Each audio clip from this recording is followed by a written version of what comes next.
Hello, everyone. Welcome back to Base Damage. Hope you are all doing well. I have some wonderful people with me today for this podcast episode. We have Joker. Hello. Thank you for having me. Thank you for coming back as always. We need the resident chef of Base Damage at this point. And we have No Soup for You too. What up, YouTube? I love the energy. You guys are probably sick of me at this point. No, it's all good. Look. I did not get any negative feedback on like the Macross episode, so hey, you're good. It is all good. I'm thankful for y'all being here. We are going to be talking about something very, very fun today. As of when this goes live, me and Joe are going to be en route to Tampa. Because we are going to regionals with Goth, Mom, and Stevie Youth in the Discord. I don't know who else is showing up, but for anyone else who is going down there, by all means, hit us up if you hear this. It'd be so freaking cool. But today, because of a particular ban list hits, I should say, we wanted to kind of discuss upcoming expectations, both with the ban list hits as well as sets coming out. There's some very interesting ones coming down the pipeline, but we kind of wanted to put stuff into perspective as well. There's like, in terms of just like timing, it's kind of funky. I wish y'all could go down to Tampa. That would be so cool. I had so much fun like hanging out with everybody in Duluth. I just want to have another massive meetup again, and like that's gonna be so fun. Like especially when we can do another one in Duluth. Oh, well, absolutely. we actually get if we get the summer team league information, Yes. hopefully when they do the spring conference, Yes. that'd be cool. That would be absolutely pog. I don't know what would happen. I guess we would have to try to get Moroku to come down again and just like me, him, and Joe. But if not, we got like plenty of people. Yep. I cannot wait to play with Cowboy and Fanta again. Yes. See how that goes. Gaslight, gatekeep, girl boss. Yes. Yeah, geek girl boss, let's go. The return, the reckoning. I don't know what all ways to describe it. Oh no, the degenerates are back. That's just every time like any of us walk into regionals. Fair. It will be. It was so fun. I cannot emphasize that enough. Like just how absolutely fun that was to put faces to names. Like even though some of them I had met obviously before. Like I obviously everybody knew the most punchable face in Weiss Tube. Now everyone knew how much like what Lunchbox looked like, but I don't think he and I had never like met up or whatever like in person before. So that was like so fucking cool. Absolutely. He's a really chill dude. He was so freaking cool. Brother was also I called you the resident chef, but when we went for Korean barbecue, he was the one that's like, nah fam, stand back, I'm doing the fucking grilling here, and he was like grilling everything. It was so cool. I haven't had a Korean barbecue in so long. It was expensive, but god damn it was good. Let me put it this way, I have not had Korean barbecue in the States. I had it overseas. That was the last time I had real Korean barbecue. You had the authentic shit. I mean, it was still good for us, but I'm very curious as to how big of a difference that is now. The cow tongue was amazing. I don't think we had cow tongue. I don't remember. Yeah. No. I was going to say, I didn't see it on the menu, but it probably was. It was a large menu.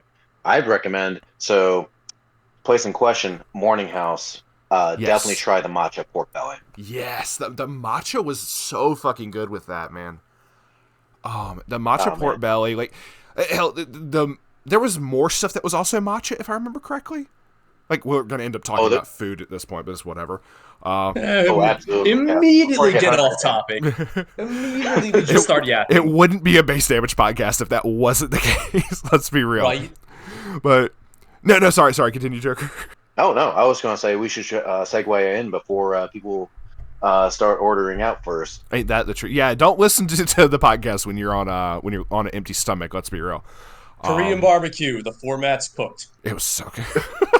segue into the ban list discussion. That might be the title. Future me will decide, but that might be the fucking title for this. Oh my god. Okay, that's gonna be great. So let's go ahead and dive right in. So I am going to make a quick little transition over to having Firefox, the browser pulled up, as well as all the little PNGs and everything. So 1 second, to the future we go. All right, future me, just cut this part. Pull this up and enable group and Fugi, and I need to bump y'all up. All right, so which one do we need to talk about first? I have deck list. I have my deck list. Just get slime out of the way. Yeah, slime out of the way. That is the Slime? easiest one. Do I have a list for slime? You know what? I don't think I cooked one up, but I think it's going to be fairly straightforward. It's going to be 90% of the build. I think the only thing that's going to change is that we're not going to see that level 0 Rimuru anymore. I didn't pull up I the agree. overlord. And I think that's what's going to make it not straightforward, because now the options start opening up as to what people are going to be on. Yeah. Well, there's already a solidified presence for standby, as it took second, and I want to say Will Top 8 was on. What? He was on the same build. 9th place, maybe? No. I think you're He was right. 8th. It's not that far. 8th, 7 for 8th. Anyway, Yeah. 2 of the top 16 in Philly were Slime Pants Miron. So, Let's see, Philly. or standby pants. Yeah. Yeah. Yeah. There's a lot of slime in there. Yeah, so before we get to that, the restriction is... I'll say, yeah, let me we got to go continue through here. from here. You're good. I had the regionals pulled up and everything. So just because I can bounce between tabs, it's all good. But all right, so I have specifically the ban list pulled back up. So, all right, so future me continuing from here in 3, 2, 1. All right, so this is the ban list hits. I'm certain y'all are tired of me yapping about this. But because of said hits, we wanted to discuss what is possible future iterations of these decks, and or what other sets coming up, like I said at the beginning of the video, are possibly going to see some kind of like creeping back up into like relevancy, is the best word I can think of for that. So everyone knows the slime hits, whether you agree with them or not, they're there. The level 1 got added, Overlord got 3 cards added, and 7 Deadly Sins got 2 different level 3s added to their restriction that already exist. So, we're just going to go ahead and pass this around. I think, let's start with slime, like you said, get that, like, kind of just go ahead and get that out of the way. I kind of agree with y'all. I think there's just already so many possible variations. There's no way to predict any one specific build that's going to, like, pop up and just magically take its place, because there's, like, several. It's like Hololive at this point. You have so many different versions. It's like, throw a dart at the fucking dartboard and you're good. Oh, absolutely. There are plenty of options, and I think that's where we're going to see a lot of our variances in our level 1 engine, and perhaps maybe even just segueing right into a level 3. But we'll have to see how that goes. Potentially, yes. I mean, even Joe, when he went to Duluth, he wasn't on like a level 1 combo. He was on the level 2, and he was on a level 3 Rimuru combo. And that still worked. He just got he got Weissed and just got completely fucked over.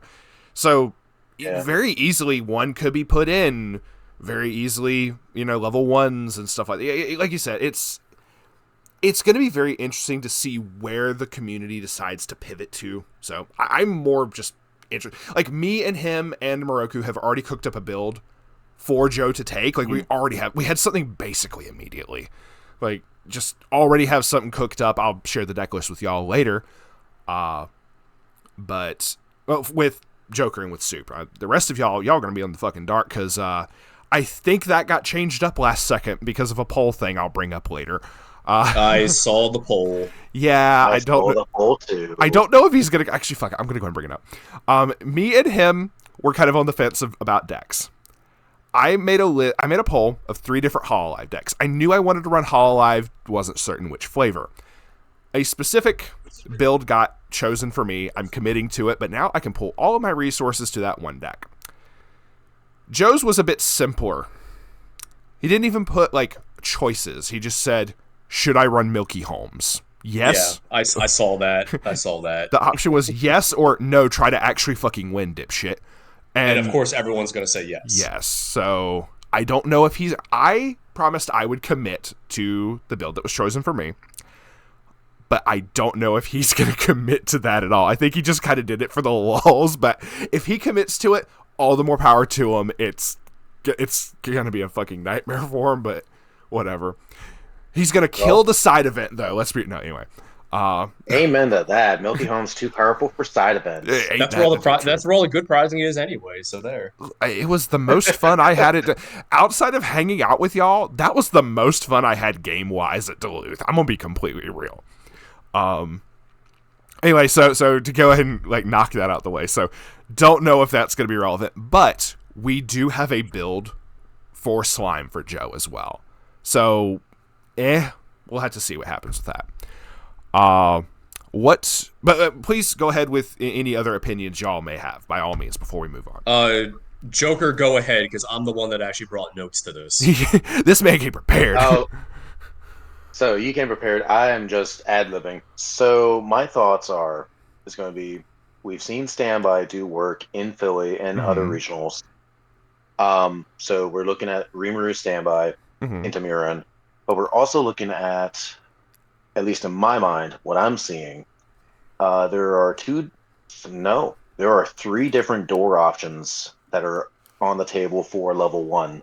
There are 2 different minimum level 1 combos. The most recent one from set 3 that is top check for a character, and it gets support, so you can kind of set that. And then there's also a sync at level 0 back row as part of that combo as well.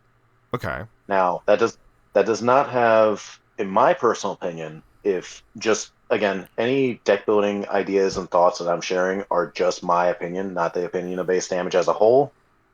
So Future me edit that in that it actually is, but no, you're good. You're good.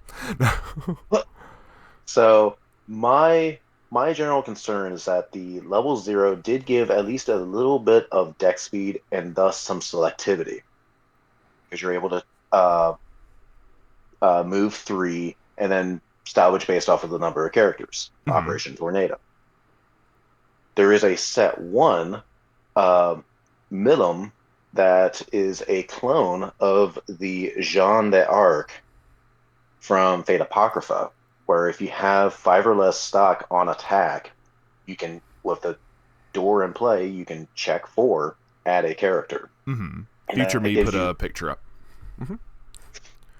That gives the deck plenty of deck speed outside of brainstorms and any other costed or hand-costed milling options.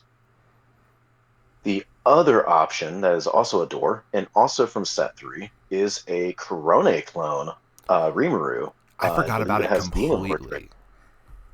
Yes, it allows you, even though it does not give you deck speed, it does give you precise. It does give you precision in what you're searching for. So you can search up you can pinpoint a weak lane and search out all the pieces that you still need for that Murin combo.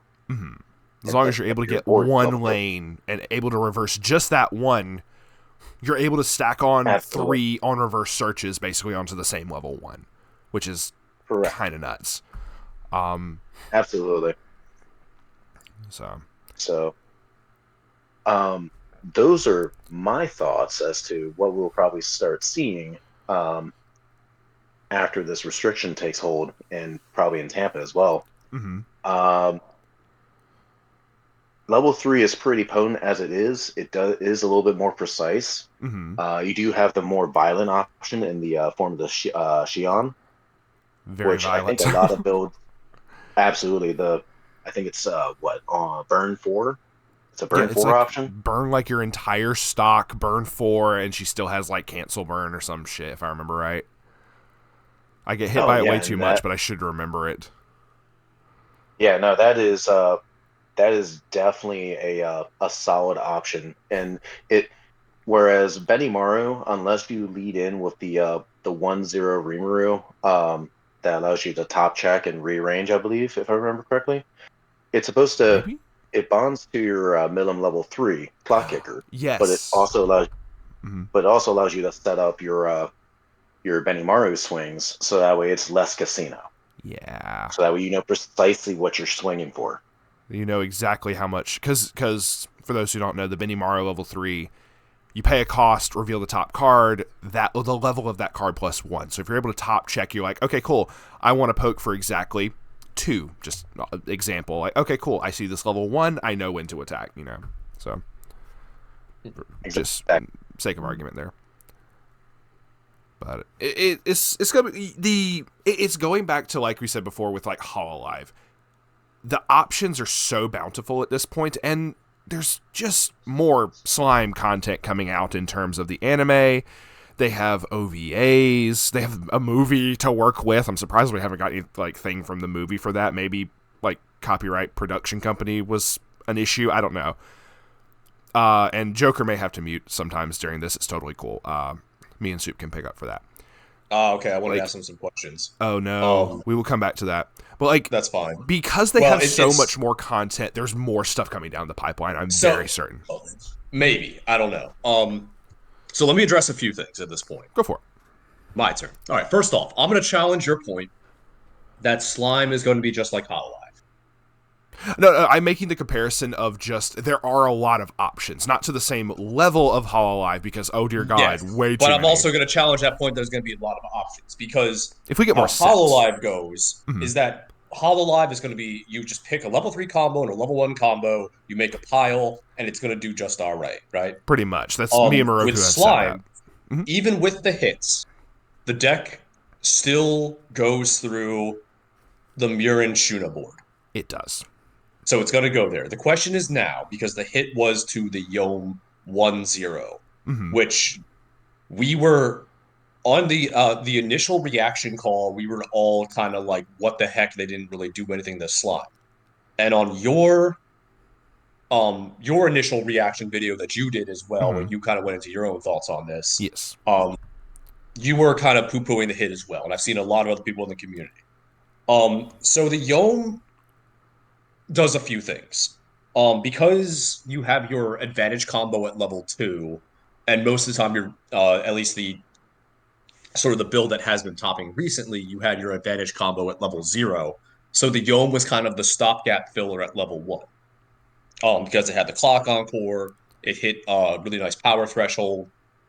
And then that would be paired alongside of some of the tech like the Dragonoid Millum Bonder, right? Okay. So now without that Yom option, what do you do at level 1, right? Which then gets back to Joker's point about level 1 combo. Now, the standby build has already been established for a while. It just has a little bit more quirky matchup stuff that other builds don't have. The Millum build, I was personally testing that build before the Philly regional. I just kind of ran out of time and just, I wasn't able to go kind of at the last minute, decided not to go. But that already has results as well. And I think that is a fantastic combo. At least during that format, I picked that combo specifically because of the slime mirror match and the matchup of 7 Deadly Sins, because sniping Brainstormers or sniping the level 0, sniping those important back rows was incredibly potent. Even just in some of the rogue matchups, like I was testing with Joker. Joker was playing his Hololive deck, and he could not get his early game set up because I was just sniping his Brainstormers. And then it's like, well, there goes your consistency. It brought a lot of not anti-meta, but like disruption to the opponent, right? Going back with my notes here, though. But that's already like an established build. We have results for that already. Agreed. And yes, as Joker said, there's also a bunch of level 1 combos. He said some of the door combos.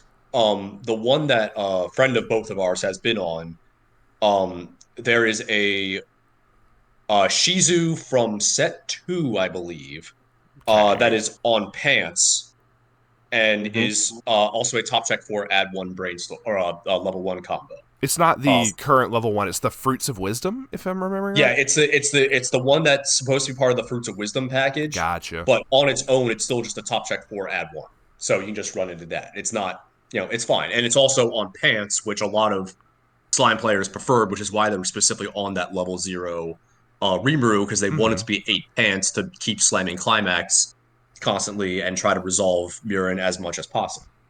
Um, but the Yom, it had this important role of that level 1 bridge. Specifically, it would set up Murin as well with no stock cost. And because something that also kind of got brought up is that clock encore, that selective clock encore that it had, um, Yes. it set up your colors for Benny Mara, Hmm. which Benny Mara was the primary finisher that slime decks are on. Benny Mara also just got restricted In in the JP JP. side, yeah. JP has a bit more of a restriction list than us. The Yom was sort of not well received initially because everyone was expecting to hit the Shuna because Yeah. Shuna was the problem card. But they didn't hit Shuna. They hit more. The theme with all of these hits is going to be consistency. So they hit Very. Yom, which was a consistency hit.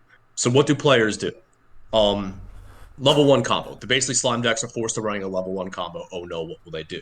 Oh There's no. also a 1-0 Ranga that's off combo, pay 1, rest something, I believe, to search Yeah, your deck. I think it's Um, rests like it's just as like rest a standing character or something. It's like yeah, pay it's one just rest. Yeah. it's one of those profiles. Fine profile. I've tested that myself already. Oh yeah, Joe's The used it issue as with the well. Wait, yeah. yeah, it's a great profile. The issue with that is that it costs stock, So which you're sort not of building anything. Like it builds interferes. the one stock, but then pays it out immediately, type thing. So yeah. Yeah, it builds the 1 stock, pays it out immediately, and then you also remember that you're setting up for the Murins, which are going to cost 1 stock, and the Hmm. Shuna plus whatever else. Exactly.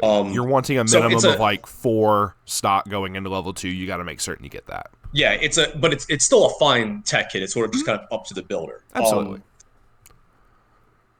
All the builds are still going to be on Shuna Murin. Everyone kind of knows that Shuna is the problem. It's not so much Murin because we sort of have a lot of these Mhm. level 2 advantage combos at this point.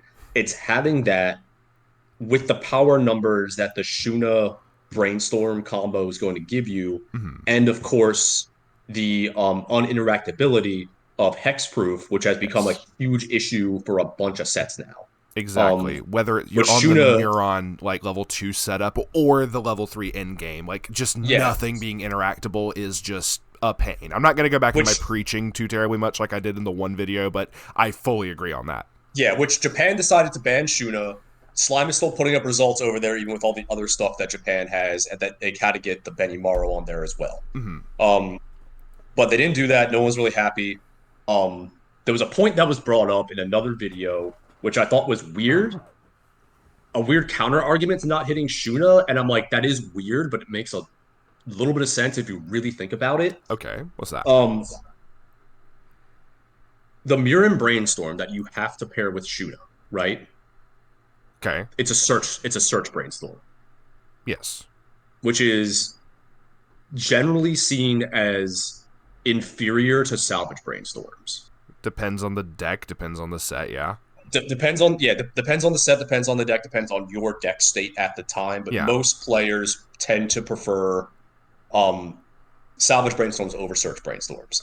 So slime is handcuffed into this search brainstorm instead of a salvage brainstorm, so it might not always have the selectivity that another set that's on a salvage brainstorm has. Yeah. Weird kind of thing where it's like that's actually a handicap I with Shuna, I do but not it's not. agree that that's a handicap. Like it's a weird Yeah, thing to I point wouldn't say out. handicap, but it's Yeah. like it's a weird kind of thing that you're like locked Yeah. into, so I'll you agree don't with really that. have Yeah. access to unless you want to run more brainstorms, but then you don't really have those level 0 slots. Yeah. Kind of weird. It's not super hurting the deck in any way. It's just kind of a weird thing. But at that point, the level 2 Muron is already searching for to add to hand for her climax combo. The Ranga that was brought up before was a search. The level 1 Rimuru that Joker brought up is a search as well. So I mean, it's already all of that. So Yeah, and you don't have a yeah, lot of waiting room access at that point anyway. Um, but again, it's like once you actually get to the Muron setup and sustain Muron for a turn or two, mhm, um, then it does kind of doesn't matter at that point because you're yeah, already in your consistency state. It's getting to that Muron setup, which was the agreed. theory behind Yo. Um, So, Joker, I think you and I both agree on this that slime is very far from dead in this format. Agreed. Absolutely. Yeah. Absolutely. Consistency is hit, but not by much. It's Yeah, just consistency what new hit, flavor are we going to definitely going to see? still be powerful. The deck builds might have to change a little bit, but not by nothing too drastic Yeah. versus even some of the other sets we have to talk about. Yeah. Which Um, we try not to linger on this too much, but there are fair points to bring up, most yeah. definitely. So I think that was kind of that was basically it because Slime's the most kind of cut and dry of all of Yeah. these. So if you want to move on to one of the other ones, You're let's good. go. Which one do y'all think we should discuss next? I guess which. Because we have potential deck builds for these other two between Overlord and Deadly Yeah, Sins. I know Joker has an SDS deck build because he was cooking with this a little bit. Let's go to Overlord because I think that's Okay. sort of the next kind of one that everyone was expecting. Okay. Because even Um, he also had one for Overlord, but so with Overlord, we obviously had the hits with the consistency pieces of the Vampire Bride, deal yourself a damage to draw, and the Yuri Battle Maid to draw 2, pitch 2, to try to dig for your combo pieces, gold bars, and all that jazz to try to get going. Basically trying to discourage running those with your whole level 1 that gives stuff. It gives the level 3 I was about to say Heinz, like the ketchup. What the fuck? I'm still like recovering from sinuses, forgive me. The level 1 Heinz. Just put a bottle of ketchup over top of it. Anyway, the hexproof and can't be reversed, and its characters running into them can't be reversed. Just complete and total immunity for the most part, outside of suicide cases. And because of that, people are like, hey, this actually does affect the consistency. The general consensus seems that, like, yes, this is a huge consistency hit. I've even heard talk of some people saying they might just abandon this build altogether. Do y'all agree with that sentiment, or do you think that is like hope? Like, what do y'all? Because I'm kind of on the fence about it right now. I don't know. um, Uh, Joker, you were going to abandon the build altogether because you were thinking you were brewing Albedo, right? Yeah, which we'll show in a yes. second, but he has a whole nother build for that. Yeah, he was. I think because the 1/1 and the 3/2 are still untouched, that will still be sort of the expected Overlord deck to anticipate. Mm-hmm. But I think a lot of the build around that package is going to change. As long as the 1/1 and the 3/2 are still around, like that core is still there, I think that Overlord is still playable. But as to what results it's going to get, I think that is very debatable. Yeah. I mean, it already wasn't showing the best of, like, turnouts. It Yes. won, like, one time. Maybe there was a second one. I don't really remember one that was legal other than that. It won once. I have it in my notes that it has Yeah. one in Vancouver. Because the other win was not legal. We found out about that afterwards. But Yeah. that was like last year, so it's whatever. But point being, it has like it has the numbers to show representation. It hasn't shown the results prior, so it's kind of that weird middle ground right now where it's like, does it just need a complete overhaul? Does it need a complete like switch over to? I guess I could even show Joker's thing if he wants to talk about that now, but it's in a weird position for me mentally. I'm very curious as to what's going to happen with it. But anyway, sorry, carry on. So, personal opinion, Should I pull I up the do. Albedo? Oh, absolutely, yes. Gotcha. All right, we So, have it. so my personal opinion is that That's the loading. Overlord, as we know it, is dead. He is dead, buried, taken out back. Just Reason being, exactly. So, not even so much the Vampire Bride. The Vampire Bride allows you to level into level 2 should you need to, and that package is fantastic. It's fine. The issue is for this hit, uh, Overlord will survive, and Bone Daddy will have survived the 1/1 and 1/0 being put on restriction. The mm-hmm. fact that there's now the Yuri Maid that allows you to draw 2, pitch 2, and then refund your sock, and then thus also provide a heavy body on board to facilitate your tap counter and Mm-hmm. other counters like anti-change counter, the Oh yeah, works, tap counter. that makes it so you're not able. That being restricted as well makes it so you cannot get into your bars, you cannot get your goats into a waiting room as efficiently, and it overall really, really kills this deck because this deck is already pretty inconsistent. Like if we're looking at just on a meta level, Hmm. like and it being a meta viable deck to take to a regional. My personal opinion, with my finisher coming out, which is a on cancel, the Oshinoko finisher being an on cancel, and then some of the other finishers running around, um, I do believe that there is room for this Albedo 8 standby build to come into play Hmm. because you can early play this Albedo at level 2. She has cross turn. If you're able to get the standby out on successive turns, your opponent cannot burn you in that lane. In Oh, I addition see to it. Yeah, that, you cannot receive damage by auto effects. Okay. Hmm.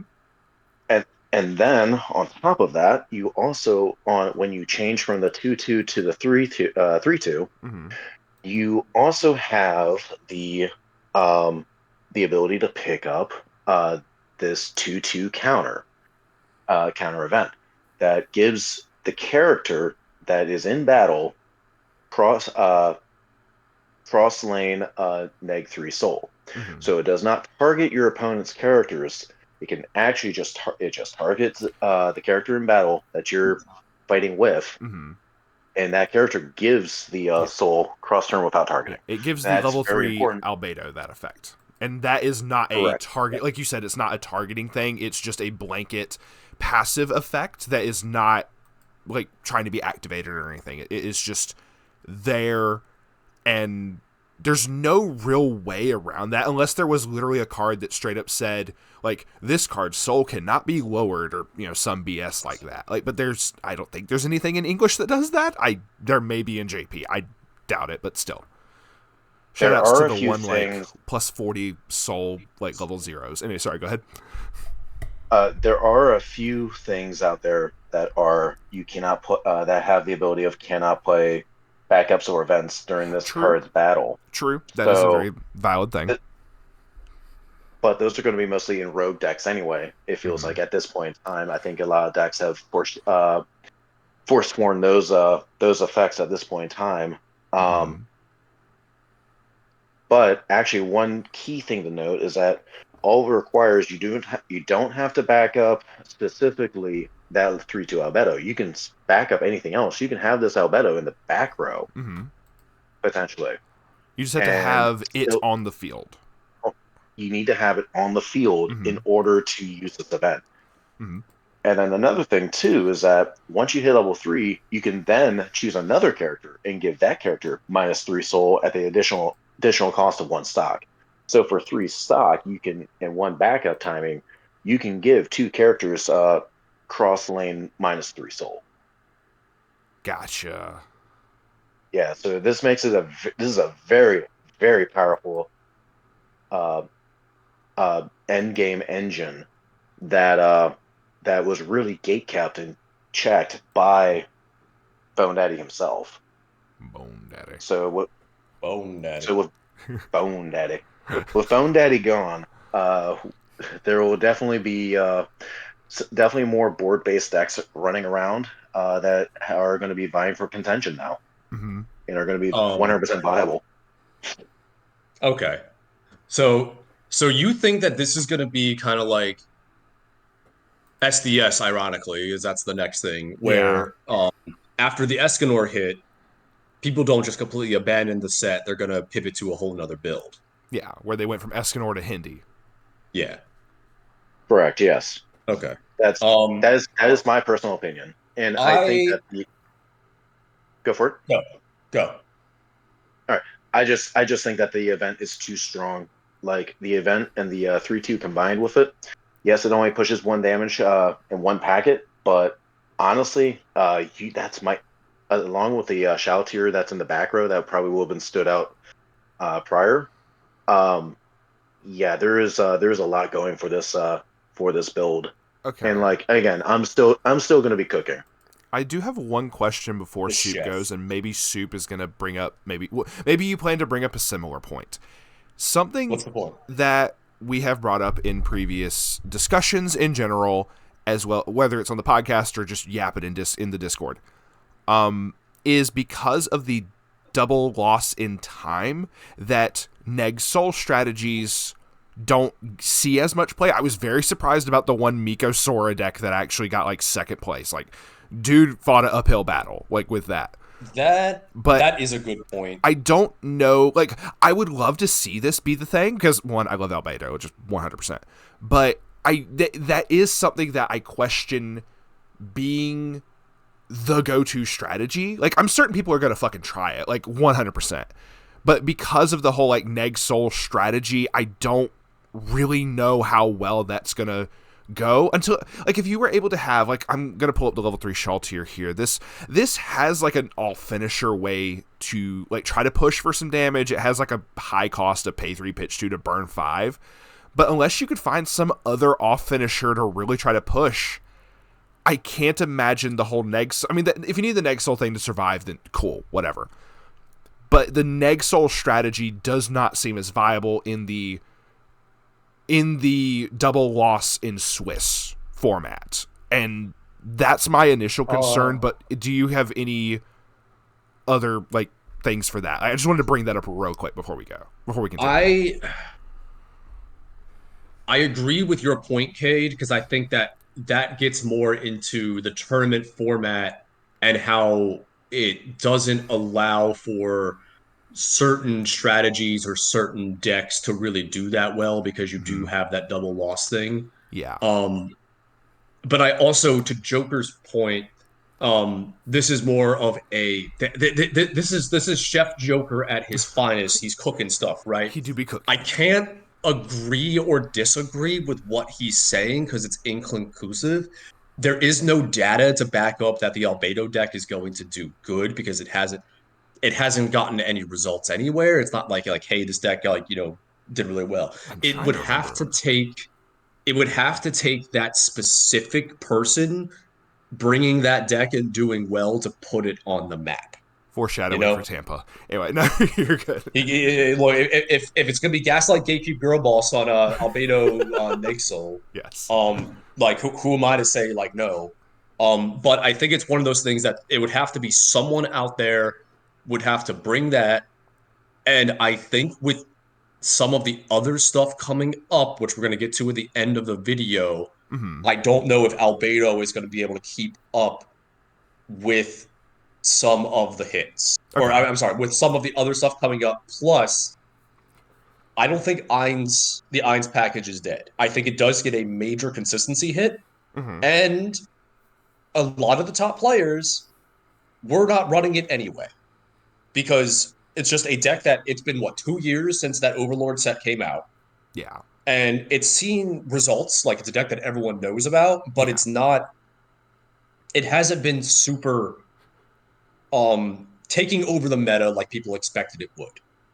But This, it does do a good job at, I think, and it's not just that too, because I still feel that Quince is well now Quince is better, but pre-premium booster Quince was the sort of like mark as far as where decks were that were going to be in serious contention, and Overlord was sort of well over that. Um, mhm. but checking the notes again here. You're good. Um, By all means. this has been Eins has been a notoriously unhealthy deck for a while. It doesn't have the results that some of these other decks do, but everyone wanted it gone, and they finally said that we have to address this after too many years or after 2 years. Yeah. Um, no It hits to is the the one best. one or the 3-2, which the 1-1 I think was flat out banned in JP, I and don't they remember. decided I not think you're right. to directly hit the problem, but to hit the consistency. Again, the theme with all three of these is consistency hits, not direct hits. Um, Now, as Joker said, the Bride package was powerful because it was able to get you to turbo through levels to say, hey, I have my eyes set up and I want to be at level 2. Boom, I'm going to hit level 2. Plus, it gave you free advantage. Um, Players were not always on the bride package though, because I think some players started to cut it. Yeah, I noticed that as well. There were some people who just didn't run it. Like, Yeah, you still saw it, yes, but like I've noticed that in some builds when I would look through the tournament report stuff, I would be like, oh, hey, are they or aren't they kind of yeah. running? Like, agreed. There were some builds that were also, I think, cutting the level one Shaltier What's this other combo. event? I think that was more so because of the Bicorn build, which I have to go back to Overlord because I haven't Oh, touched okay. Overlord in so long. Um, but as Joker said, the Yuri again, the initial reaction was like, what are these hits? Why are they hitting these? Yeah, What does Yuri even do? And it's like that Yuri is so crucial for the deck yeah. Like, because yeah. the way that you have to play Ainz is you need to resolve Ainz combo twice. It's the one Minimum. turn is set up, and then the second turn to actually blow up the board and do all the the board break stuff that Ainz does. Yuri was the sort of again lore accurate overlord here. The right hand made and the left hand made half the time two Ainz, where you would want to put these basically costless 11K bodies because it's going to refund the stock and then filter you to hand. You dig for your gold bar, and then you're able easier to get to your pieces. You need it faster to double play the Ainz. Mm-hmm. Without that Yuri, Overlord takes a huge consistency hit that I don't think it's going to be able to sort of recover from. Because the hit itself is to, yeah, they attach it to the 1/1 Ainz, which you need. Mm-hmm. And that set doesn't, you can replace the bride package with other things, Yeah. but I don't think there's anything that replaces what the Yuri does for that deck. And I think the fact that a lot of people were already sort of going off of Overlord anyway, that's Yeah. going to hurt the Ainz deck's chance at really having a showing at the few regionals that are left for this year and then going into team league.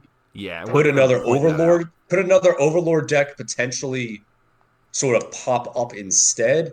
That's sort of we have to see. It's gonna it has gonna take that guy, and especially when we're going into team league, there Oh tends yeah. to be a lot more random stuff that pops up on those teams. There's Um, variance by far when it comes to teams. It's so crazy. sometimes there's variance, It but depends that's if there's also Chainsaw Man existing, apparently. yeah. But I think that's also getting into a later discussion as well. True, true. But I don't think the deck itself for Ainz is still playable. Kind of like some of these other things, the deck core is going to have to adjust. One of the suggestions that I saw people bringing up was not being on the Shaltier brainstorm anymore. They would have to run higher copies of the top check 3 brainstorm in order to get their specific pieces. Because that adds Um, cards, not characters. Like you just yeah, you can so grab what you need. you can get the goats where you want them to be. You can get climaxes where you want them to be. Mm-hmm. Um, Something like that, True. right? You dig more, But and if you discard goats off of that, in addition to all that, that's pretty nice. yeah, but like kind of like how slime was, the core is still there, but it's going to take other deck building options that have to be adjusted around. And I don't think that going forward, Overlord is really going to see the representation. It's not going to see that conversion rate that it did before. Okay. Absolutely not. I agree. Mm. Which I think is also going to be. Do we have anything else about Overlord No, that we I really need to kind say? of think we're in agreement, and not to sound like a complete and total echo chamber. Like we do want to have the discussion stuff, but I think, yeah, I think it's just the general consensus at this point. Like I want to wait and see. I do want to see what's going to happen, Mm-hmm. but I can't imagine that. Especially, like I said, we're also going to talk about upcoming sets and things once after we discuss the Seven Deadly Sins hits. That I think, yeah, people were just going to see the new shiny thing and go, hey, pull an Andy from Toy Story. I don't want to play with you anymore, and just I kind think of go that's to the other yeah, stuff. especially with those shiny things that are upcoming slash already out. Oh I think boy, that's what's going to yeah, happen. there's And I think some crazy the stuff. to segue, I guess, into the next thing. Yeah, I think that that issue of Overlord, where it was kind of abandoned by a lot of the top players. Still seeing some play, but it was just like, hey, this is like a very inexpensive deck, and I know it's good. Let me go play it because it's going to catch a few people. Yeah. SDS went from being, and this is the Hendrickson build we're talking about. Yes. To I guess give a brief history on this.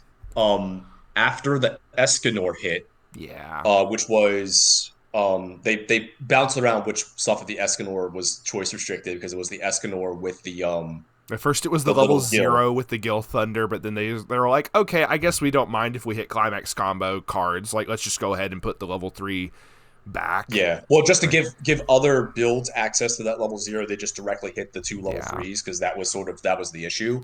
But Mhm. then after that, again, it took that one guy to figure out because and also remember this too. This is very important about SDS. Um, English exclusive. So Mm-hmm. unlike some of these other sets where we know what's coming out, we know how well it's going to do, and we know what the builds we're going to do, people were still brewing SDS. Yeah, Everyone they've figured out kept Escanor, going. and that deck got swiftly hit. And then this Hendrickson build started popping up, which again was just like it was like this one deck here or two, and then And then it by the just kind of time popped up everywhere. yeah, but because it started seeing more and more results, and then by the time we got to when Chainsaw Man Yeah, and even around those decks got teams, hit, it was a lot of them. then people realized that not only was this Hendrickson build like legit and powerful, but a lot of people considered it to be the best deck because it didn't really, unlike Slime or Overlord or some of those other things that were more expected at the time. Mm-hmm. Um, Hendrickson didn't have any bad matchups because all you had to do was sustain with efficient zeros of your Elizabeth combo that's going to ramp you what you need. The level 0, or I'm sorry, the level 1 Meliodas to sustain at level 1. Mm-hmm. And then when you hit level 3, you're going to hit the I win button of Stock Swap Fumio, and then back that up with 2 Hendricksons, which we're going to have very efficient burn 4s. And it doesn't matter what deck you're playing because you can't do anything about a Stock Swap Fumio, especially against compression decks that really got hurt by that. And then the Henderson burn 4s were going to stick, and then it's going to start killing your opponent from level 2 very easily, right? Mm-hmm. Which now to the point that JP, because I think they just did enough hits to stock swap Fumios, they realized that they need to stop printing one or the other in sets because they ends up on some kind of a ban list looking at you, Yeah. Bang Dream and JP. Hey, hey, hey, Um, yeah. or they just completely adjusted that profile around where they'll still print Fumios, but like we see with Freerin or Bochi, it's stock shuffle, so it's not quite the I win button. But Seven Deadly Sins still had these tools. Agreed. Agreed. The stock Um, shuffle seems way less. It's still a thing, but it feels way less oppressive. Most definitely. yeah. So as far as Seven Deadly Sins go, everyone I think expected the stock swap and the Fumio to get that restriction. The sort Yeah. of I don't know why people were even angry about that because that's literally what everyone wanted because that was the deck. Everyone was like, "Oh, why'd you hit the stock swap Fumio?" And it's like, Yeah. I don't know. And the other thing too, because I know Joker's going to bring this up later. Yeah. We got a They build for that as well. Yeah, they also put it on the same restriction as the Little Gill and Escanor, which the Little Gill was the deck's bouncer, which has become a lot more prevalent as sort of a tech level 3 profile to Disguise. deal to deal with I'm sorry. annoying board threats. Oh, I can't zoom any farther. Mm-hmm. Um that also lost Seven Deadly Sins that access in the colors that it was playing for green. Um so going back to the notes, I'm trying not to take Joker's because he's going to talk about the way that he built this as You're sort of post ban good. list. It's all good. Um, We're gonna let the chef back in the kitchen in a sec here. we let the cook back to the kitchen. So the way that they hit Hendrickson is that functionally, again, the core is the same. The Elizabeth wasn't touched. Hendrickson himself was never really the problem. He was just efficiently burned 4. It was the stock swap Fumio. Now, as other people in this Discord and elsewhere brought up, there is a second Fumio in the set in that Hawk level 2. Let's go ahead and pull up the deck profile just because it was already in that. Yeah, And the card which was it already in there. was I mean, it being a level 2, I don't think matters as much because you're not going to want to do it at level 2. You're going to want to save Yeah. it for the turn that you're playing the Hendricksons. The thing was it's replacing the Dreyfus, Mm-hmm. which was a net 1 stock because it was cost 2, refunds a stock back, and then the actual Fumio effect wasn't tied to any stock. I think it was just rest a character and do the Fumio effect. Where Hawk has an additional pay 2 on top of that. So it's net 3 stock. So why Yeah. is this important? Um, well, resolving stock swap Fumio, because Diane is going to cost net 3 stock, Mm-hmm. two upfront, and then the 1 for the stock, the swap effect. And then Hawk with the Fumio, 1 upfront, and then 2 for the Fumio effect. That's 6 stock right there for 2 level 3s. Um, that is basically replacing the stock that would cost to play an additional Hendrickson. So for 8 stock, you get stock swap Fumio, 1 Hendrickson. Where before that 8 stock would get you stock swap Fumio, 2 Hendricksons. Now 2 Mm-hmm. Hendricksons is going to cost you 10 stock, which Puts you even in with that, prime stock swap territory to begin with, but yeah. yeah. So yeah, I mean it's that too, but also like without any kind of dedicated ramp, the Elizabeth combo, the stock soul combo that everyone plays, getting the 10 stock is hard. It's very hard in modern Weiss because the speed of the game is really high. It's we're not this is not back in the day where it's like, oh, you need 12 stock going into level 3 to resolve double birdcage diva like Yukina, right? Like no, so Oh you yeah, I you are remember that. going, yeah, you are going to need to ramp that stock as fast as possible. Otherwise, you're gonna have a pretty like blase level 3 turn if you just get punched up a level and it's like, well, I didn't want to be at level 3 right now and I'm running on 3 stock, so I just need to like just start sustaining, right? Um, like the other two, this is another consistency hit. The shell is still there.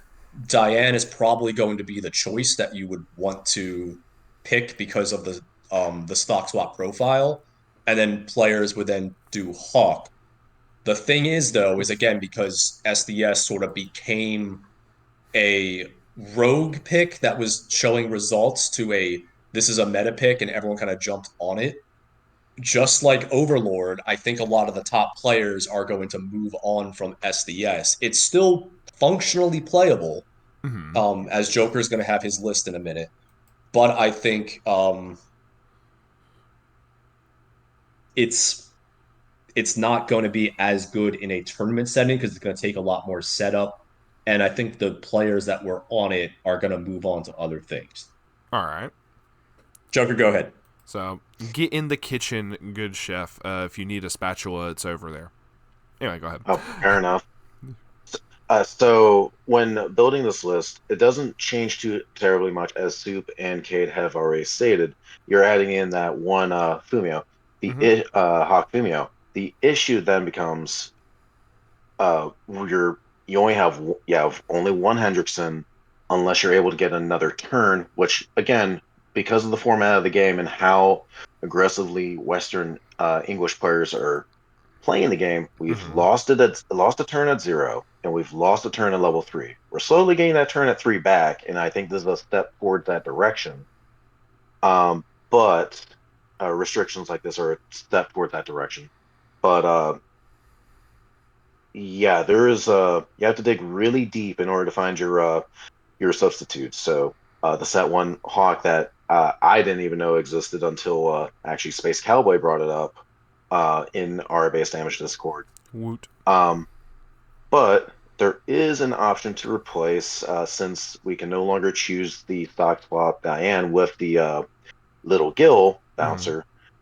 There is a level 3, a 3/1 pendant that we can use to remove pesky characters off of board that we can target. Targets such as Negsoul or especially Yuji from Shauna. Yeah. Because Hendrickson at the end of Effectively, the day is still a burn effect. So Yes. Correct. does have to worry about that. Correct. So we want to make sure that we can at least have something to make sure that the Shauna matchup does not turn into a 90-10 crowbar match, where it's not in our favor. Yeah. So just having access to not only something that bounces, but it sends to memory. It just hard removes it from the Yeah. field and from play Mhm. entirely. So Um, Please yeah, no, use responsibly. I brought the build up on my end as well just to make sure because I played an all right amount of SDS. I was helping some people build it back in set one, and then when set two was coming out, and then SDS again, it was an English exclusive. A lot of people were unsure kind of how to build it outside of just like, hey, Escanor is really good. Yeah. So I know this the tree and the pendant sort of have been in builds before The and are tree I'm quite not good as tech familiar with. options. It's yeah, it Kendechi was stock. It's a 2-0 event. It also has a bonder as well, which is there if you want yeah, to. Oh shit. It's Does it? very similar to the Shauna Was it Fairy event, King? a little bit different. I think it's salvage one or um it's salvage one or next send us the stock, and I believe it's what plus 2K power. No, it's it's no, Plus 15. it's plus Plus 15 15, I power, believe. and then you put a character into stock, and then this goes to Oh, memory if you mm-hmm. have two or less. oh, yes. And Because I it think there was is another until the card that needed this in memory for something I don't He's probably a remember. king or something. That's my guess. Yeah. What's yeah, the Um, it's bonder? one of the green cards. But yeah. another Which thing actually that I just noticed is that this event also gives 15 cross turns, so it gives some of your level threes should you either have the early play or either the early play out or one of the Until the end of an opponent's sixth turn. at level three. Mm-hmm. Yeah, yeah, it gives you a little more board sustaining cross turn. Could very Though well again, I be think with relevant. how Hendrickson sort of wants to play, where it wants to one punch you in a turn with a stock swap Lumio, you would probably want to do this when you get to level two, hit a Diane or put it on a Diane, put it on a level one Meliodas that's still out there, but you would probably want to kind of clear those away because you're not really running any other backups in this build to sort of protect them. But like you're not a build a board deck, you want to sort of get your board clear for level three when you have to go stock swap Fumio and as many Hendricksons as possible. But still, correct. like I Yeah, think, kind of like with the Albedo build, this list it looks very similar to sort of how it was, putting in some new tech options. Seems like a fine build. Seems like a fine build. But it would just take that player to decide, hey, I'm gonna take this to regionals and I'm gonna put up these results to put this back on the Yeah. map and say, look, Hendrickson still is gonna stay here, right?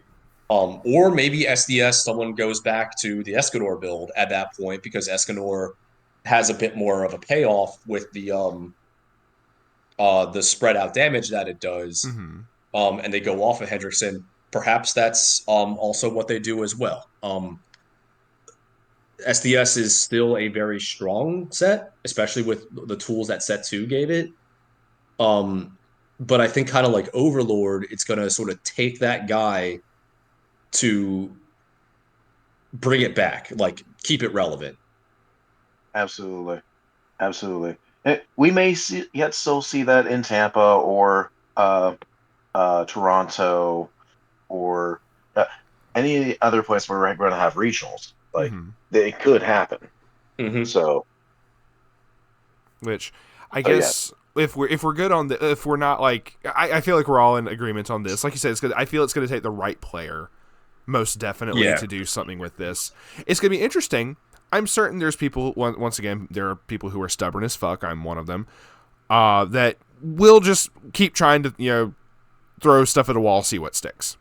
Yeah, So because yeah. surprise, surprise, sometimes people like these series and they just want to play the series, and it's like, oh no, I like Overlord. What? What do I'll you just play mean? Overlord. You mean it's Oh no, I okay like to Seven like Deadly a Sins. I'm just gonna set? play as right. Some people just like the absolutely unheard of. series. What is this Yeah. blasphemy in the base damage Discord? Um. Nah, you're good. Right. But I guess this So I is a good time to like bring up other stuff. Sorry, you got another point? No, I was gonna say, because there's a few other things I think ban list related we had to talk about Okay. outside of the three actual hits. Okay. By all means, And I'll pull it Joker, back up. I think you and me also sort of are in agreement on this. Um, why is Kaguya still on here? Oh, that is a perennial question. That Yeah. that is year after year. I need to pull that up then. Kaguya really shouldn't have. I think Kaguya should have been hit because it wasn't doing much. It does have two. It has two tops. Period amongst all the regionals so far. At let me see here, Singapore and the Philippines. Oh, Yeah. that's just this year. That's just this year. Yeah. So During Bro, it got I think one top, maybe. yeah, but like just looking at the like what have you done for me recently?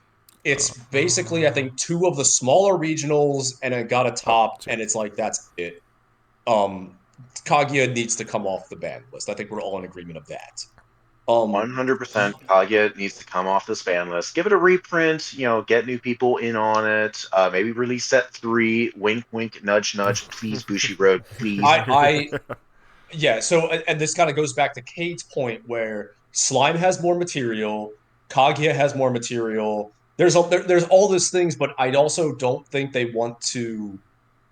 We don't have any information on Slime Set 4 or Kaguya Set 3 or if are we even going to get more Hololive sets because Hololive has what 3 card games on its own now. So Three. um Oh yeah, it Trust. does have. Trust in the system. Yeah. because Bushiroad's doing the Hololive card game, I There. believe it's Yeah, third I know they're one's doing doing it. their own thing, but I'm trying to think what the third one is. I think it V Rebirth card for you. and Oshi push. V card. Wait, no, no, no, no, no, no. So I'm gonna have to correct you on that one. Yeah. Yeah. So it was first in Rebirth for you, I did not know that then it was actually. Weiss. Oh, it What was Hololive? massive. Yeah, Hololive. Yeah. So Yeah. Hololive was in Rebirth, Weiss, and now its own card game. Yeah. Yeah. It is not an Oshi Push. It's just Oshi Push just has a Oh, she pushes Face Face Connect at Connect this right point in time. now. Yeah. Right. Okay. Yep. And And then Um. I. V card is a lot of independent folks, I do believe, or V Shoujo. Yeah, Yeah. it But includes but that, but Rebirth yeah. is Rebirth is still Bushi. So it's like, and again, this is sort of the thing where it's like it's either cross series or it's basically where it's like, hey, that one series you want to go to Weiss, well, we put it in Rebirth because we're still trying to keep the game alive. Oh yeah, trying to. Um. Rip, rip Yeah, which 100 girlfriend. I also wonder if we're going to get more Quints because there's also the Quints card game that I True. haven't heard anything about. But um, separate video for a separate day. True. But I think we're both in agreement on Kaguya. You have brought up Karumi for Dal. Yeah. Yeah. Dal has also 2 tops this season. Has 2 tops. Both were Mexico City. For some reason, Nothing they love because their else. they data live. Yeah, because Kurumi did nothing wrong and Mexico's aware of it. actually, Karumi did a lot of things wrong, but I think the meta has caught up to Karumi. She I reversed Look, I'm time. all, Nobody agree. remembers it.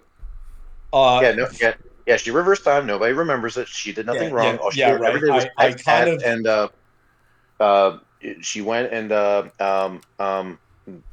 took some animal abusers out back and shot him. But it's yeah, okay. Okay, she did nothing yeah. wrong. I think just Karumi was kind of sort of like a really unfun tier 0 format.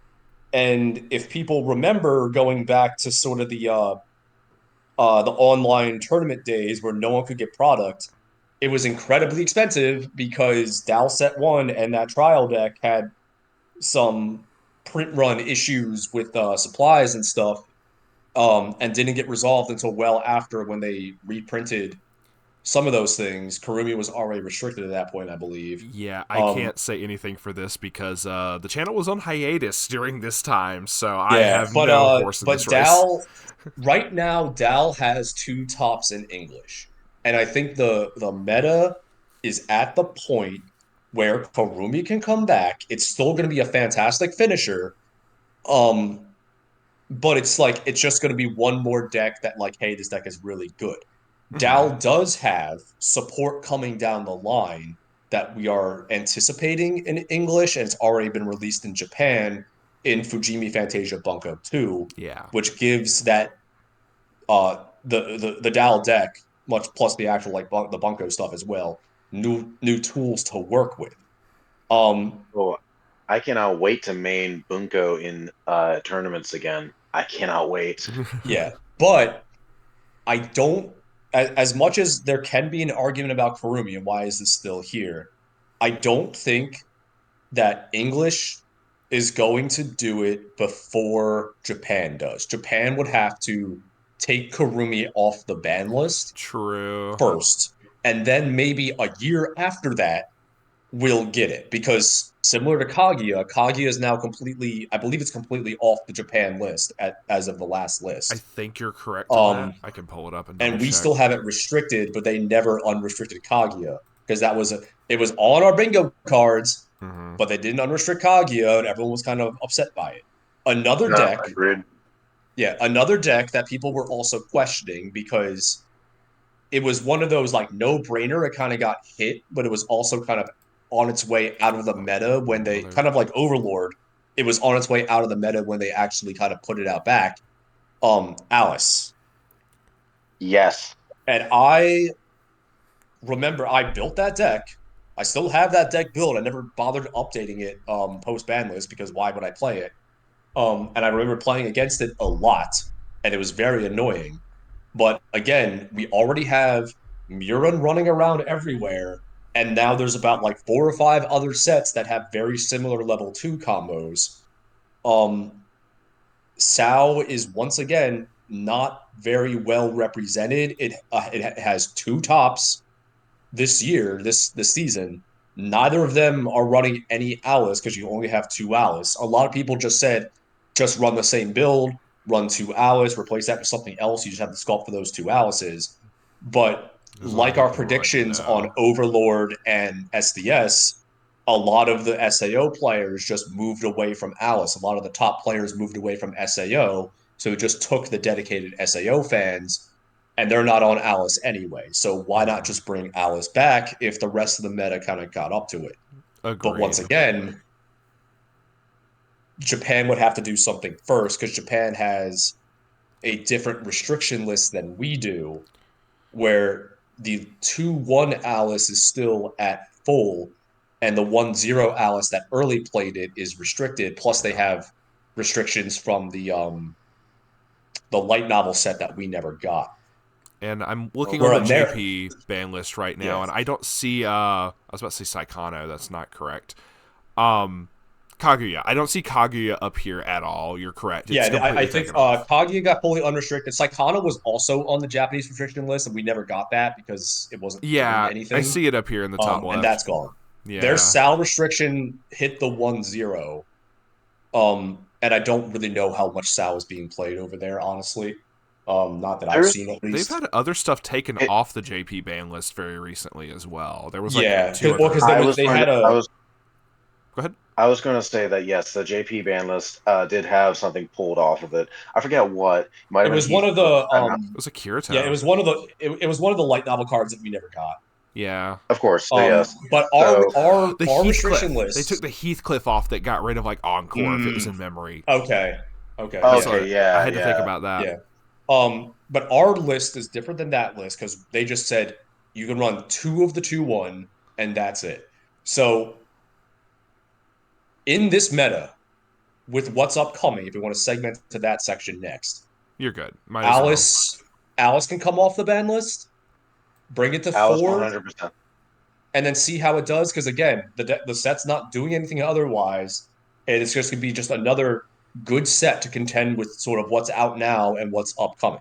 Yeah, I could actually use the Correct. deck, but Um, what else do I have on here? anymore on the Um, bingo card. yeah. Oh, the other ban list related thing, Uh-huh. um, Hololive. Because as Gura we did know, nothing wrong. Hololive it did a lot of war crimes, It did a actually. lot. Ayame did the war crimes. Let's be real. No, I was Ayame messing. did actually, yeah, he did, but Ayame we expected him to war crimes. It was just Gura about caught what. strays. No, no. Yeah, Garrett Honestly, also. to be completely fair, I joke even as the resident Hololive fanatic here. I completely and totally agree. Like, I cannot deny that something needed to be hit for that, but I just don't want her to be up there. I want to use her at full power. Yeah, so I think Gura at 2 is fine because again, it's not really. I'm still gonna be running it. The deck is fine. That's part of like what I'm gonna be running at. Like I had to run the Kali Gura deck on the poll, so that's what I have to run anyway, just to quickly show that anyway. But yeah. Yeah. So before recording, we were talking about sort of conversion rates, and Hololive being Hololive is expected to probably be one of the most represented sets in the room, right? I fully, completely believe that, and it's still getting plenty of tops now. But in terms of it's still getting plenty of tops. Yes. But the thing with Hololive, which is sort of the weakness, I think, to Hololive, is again, you put a level 3 combo and a level 1 combo together, and Hololive has enough support and tools, and it's going to do you okay. It's like almost to the point. Like I'm going to bring up a video idea that me and Moroku had to enforce your points, but kind of take it a step further. And the step further is it doesn't even have to be a 1 and a 3.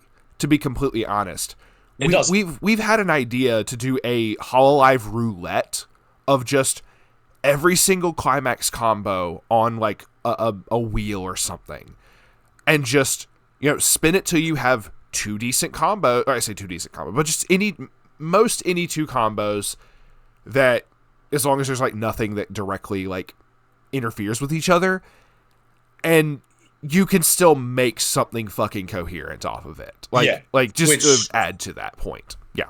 Yeah, which Joker, you yourself have been Mr. Rushia, right? Mm-hmm. Still needing that one last SR. Yeah, right. No, it's still stuck in like it's still stuck in like Spain or something. Yeah, it's still stuck in Spain. Yeah.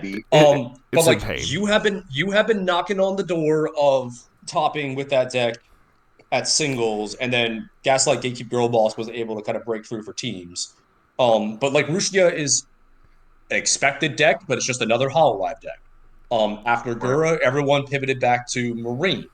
So right now, I think the build that most people are seeing is that HoloX Chloe Marine build that's going around, which with the Somerset got so much increase. Has all of these level 3 like toolboxy options that it can do.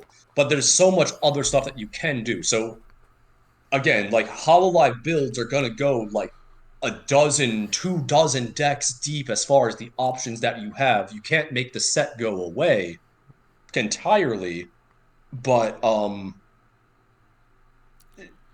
do you think there would be any more that maybe if Hololive continues to sort of see high representation can be hit for Hololive? Because the only, that's a very fair point, because in terms of on the ban list, I need to pull back up the JP side real quick. Where was it? It's in the bottom corner here. So yeah, because JP just gave it. JP has a lot of hits. It has pick 1 of 5 in addition to the Ayame and Gura. Yeah, because it was the standby deck. This is literally hits most of the standby, basically just hits the standby deck. Yeah, all of those were the standby deck, because the standby deck was the deck that was taking over in Japan after Gura. Yeah. Joker just muted himself, so I'll ask him this question later. You're good, you're good. But when they hit Gura, they did a preemptive hit in English, because this deck had no results. And they just said, we are expecting this deck to do very well. Yeah. And it was the Luna level 3 and the Mio 0. That Mio 0 made that deck run. And the preemptive hit on that Mio kept that deck out of the top tables, or just really being well represented in the English meta. The Luna deck was still doing results in JP. They were just running other cards. Yeah. They put the Mio on the restriction list with the rest of the stuff. But again, it's Hololive. There's still 2 dozen other decks that you can choose from. Yeah. Fun fact: the 8 standby Luna build was what I almost ran at Duluth. I wanted to run that, but then I pivoted to the Chloe Marine as well. Yeah. Because reasons. I found substitutes for stuff, but the Mio is just so fucking strong. There's no denying that. there's a lot. There's a lot you can do with Hololive, and so it's like, all right, well then, now that everyone's off of Gura, do you do a hit to Maureen? But I'm like, I don't know. Like I'm Maureen's a kind really of efficient finisher. It's really good, I'm kind of but surprised it is never got some kind of hit or like some kind of consistency thing to yeah. Well, it like before that's what I'm now. wondering is, do you start doing some consistency hits to Hololive to kind of knock it down a peg? Maybe hit the Yeah. Or does it have the um. plot armor of like people joking like Yu-Gi-Oh! Firewall Dragon from Vrains, where Oh my that God, we have was to bring that up. I know like Of all the cards you have to bring up is fucking Firewall you Dragon. know in your soul to be true. Oh, No. But like of all the cards that needed to be hit, that was one of the cards. But it didn't get hit for a long while. It eventually did. But it was the main boss monster of the protagonist at the time. So the joke that was going around was, oh, Firewall Dragon has plot armor. They can't ban it or restrict it because it's the main dude's boss monster. How are they going to sell product pertaining to it? give the main So guy a new boss monster I know, because they right? did. Just like eventually they Oh, that's did. a hot take. It Yeah. really is. So it's the same thing here with Hololive, and I mean you could insert this for Hololive, for Quince, for whatever. And honestly, there's other stuff that have been hit on Quince in JP that haven't been hit in English just yet. Well, And yeah, that's because kind of the question. I'm gonna get to that in a second. But Joker, since you're Absolutely. back, Yeah, since you're back, like Joker, let me finish my thought, and then absolutely wait, Joker, continue. go. It is that question of, are these sets, series that make a lot of money going to be hit so that they, you know, like stop making money? Like, it's that question. We don't know if that's the reason for the lack of hits. We hope that it's not. We hope that they're trying to be as fair as humanly possible. But you can only have so much hopium in one session, so But anyway, sorry, I mean, go Joker. Mm-hmm. Sal. On that note, Sal prints money hand over foot. Yeah, But it has so many of course, they sets. went ahead and hit it. Yeah. They of course went ahead and hit it. But I don't think it's an issue as to like whether or not it's product coming in, product being sold, whatnot. Yes, I think Mm-hmm. that with the old guard being hit, it allows for more people to pivot off those decks and then buy into new product. But if it's just strictly pro tag energy, I don't think that's it. Don't I think. think the issue with Hololive is that there is so much there. There's so much material. What can you hit? What can you Yeah, hit It and have is it a be a lot. meaningful hit? It is a lot. Joker, because that was the question is, what can you like? Mm-hmm. Gura was kind of, So, besides Ayame, because Ayame was just a design mistake, and Gura was kind of the the next thing right there. What now can you hit for Yeah, Hololive? because even Do you something hit? he brought up was like Marine. Like Yeah, I'm do surprised you do Marine a hasn't hit been to touched. do you do a hit to you, Marine because that's the sort of the next best finisher that all the decks are now centralizing on at the top end? Do you say that, hey, this is still a fine finisher because we have this profile in other sets? Do you hit some of just the generic pieces that Hololive gets? Because again, it's it's It's Hololive. a You're not lot of generic. yeah. There's a lot of options. I don't know anything that you think of because you are a lot more of a Hololive player than me. I so mean, even my like I'm even trying to think of like something else. Like I'm sorry, but yeah, go ahead, go ahead. So I think if there was anything else that was added to the restriction list, it depends upon. I'm gonna caveat this with it. Do I think Hololive needs to be hit? Absolutely not. I think it is totally fine where it is right now. But if something were to be hit, and we're just taking the hypotheticals, looking at potentially in the future how many people might be playing more defensive oriented strategies since Overlord is now out of the meta and off the table for the most part. That's just my personal opinion. Yeah. But with that potentially off the table, defensive decks are going to be back in vogue potentially, especially when you Well, look at like say Nino slotting in the bracelet, the Albedo deck being probably the best Overlord deck now. mm-hmm. But per double my opinion, loss for going to time still a thing, but Mhm. in your points, but you still think that it is going to be something that could be feared. yes. Okay. So with that, with potentially how many Hollow players might go into time, fingers crossed. Hopefully it doesn't. Yeah. But I think the Hachima beam counter, the pitch 4 to tap, the tap counter The could tap be put counter. on the restrict. With I would say that Mio could come off. You could put that as a restrict between the Luna and the tap counter. Okay.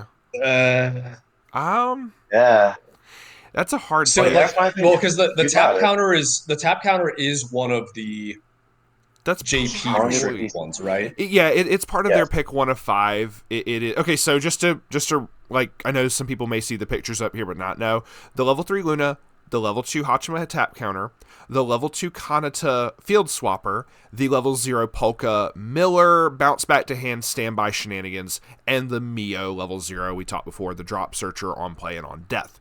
So that's the current things that is up there on JP. We only have the level 3 Luna and the level 0 Mio. So Yeah, it's which like, do we fill out the slots or like with the same cards? I don't know if I mean, the tap counter, to be completely and totally fair, is mained in a lot of decks. Like 100% that like sometimes I'll see a deck that doesn't have it, but more often than not it is in there. I will completely and totally concede that. Oh, absolutely. It So is something that is it can bail you out of bad situations. It can if you can um recover the next turn, like yeah, because the cost is hefty for those who don't know, it is a discard, like you're discarding it from hand, then you're discarding 4 Hololive characters. You can't pitch climaxes. Oh dear God, I wish I could.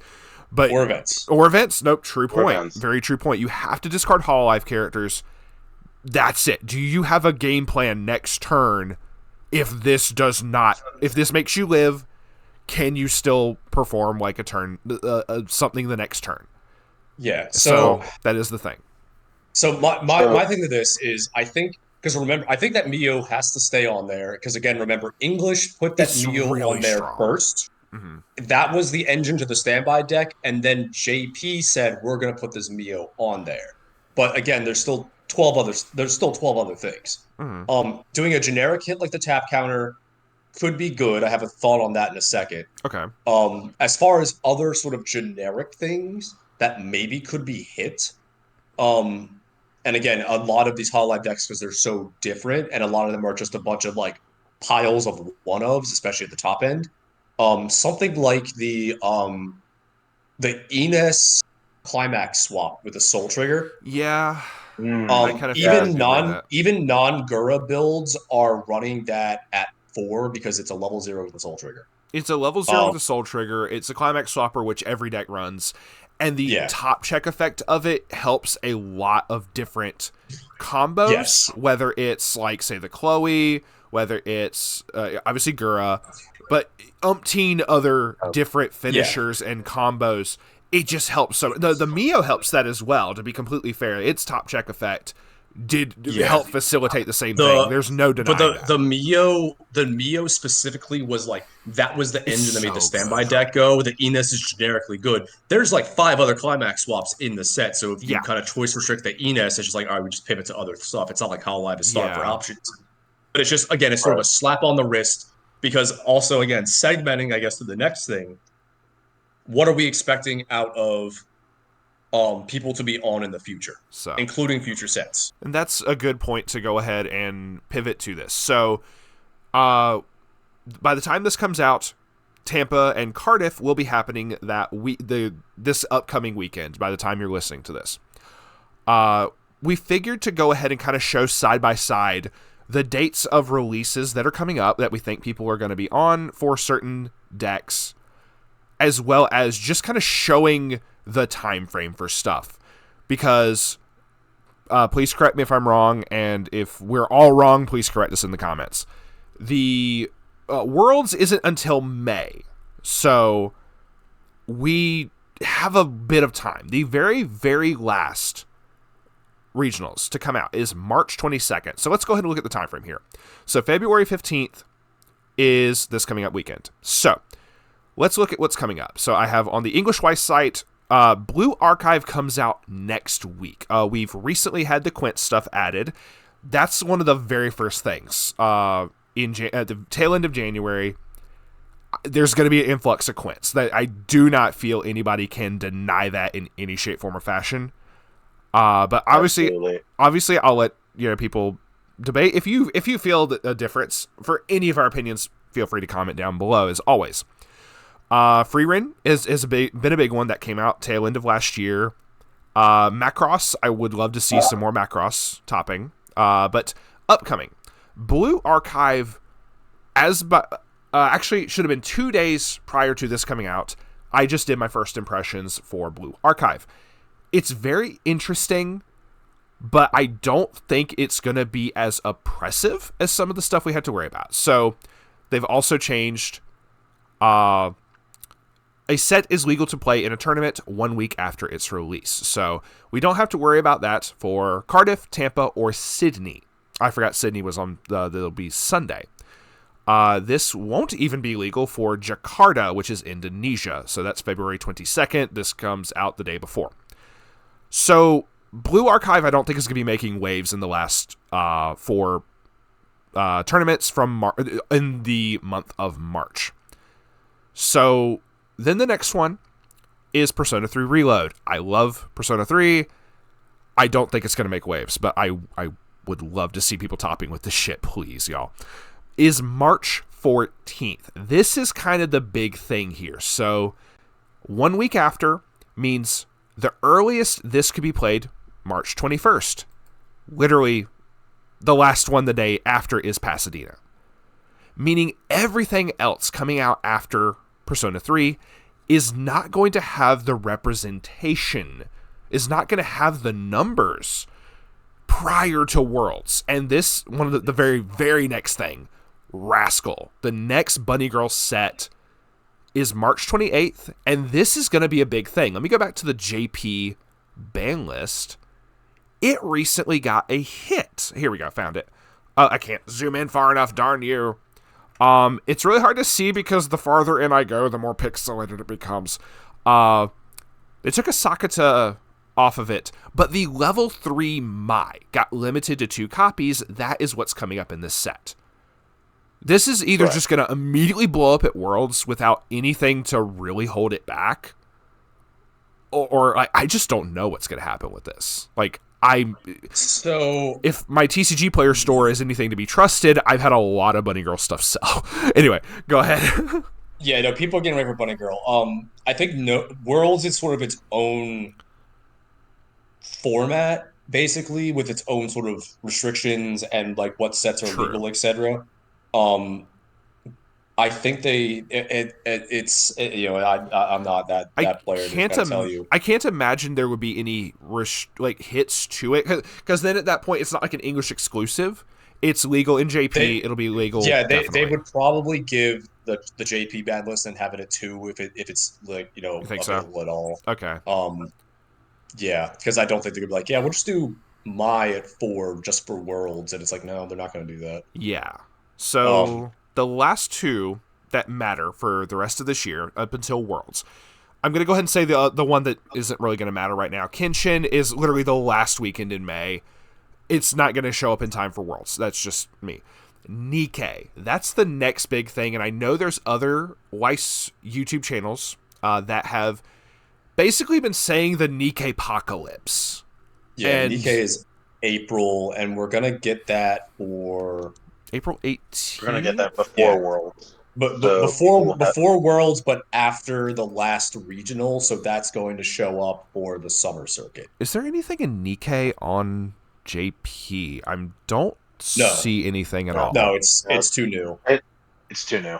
Okay, didn't know. I figured had to check just to make certain people are aware that nothing of it is up there right now. So,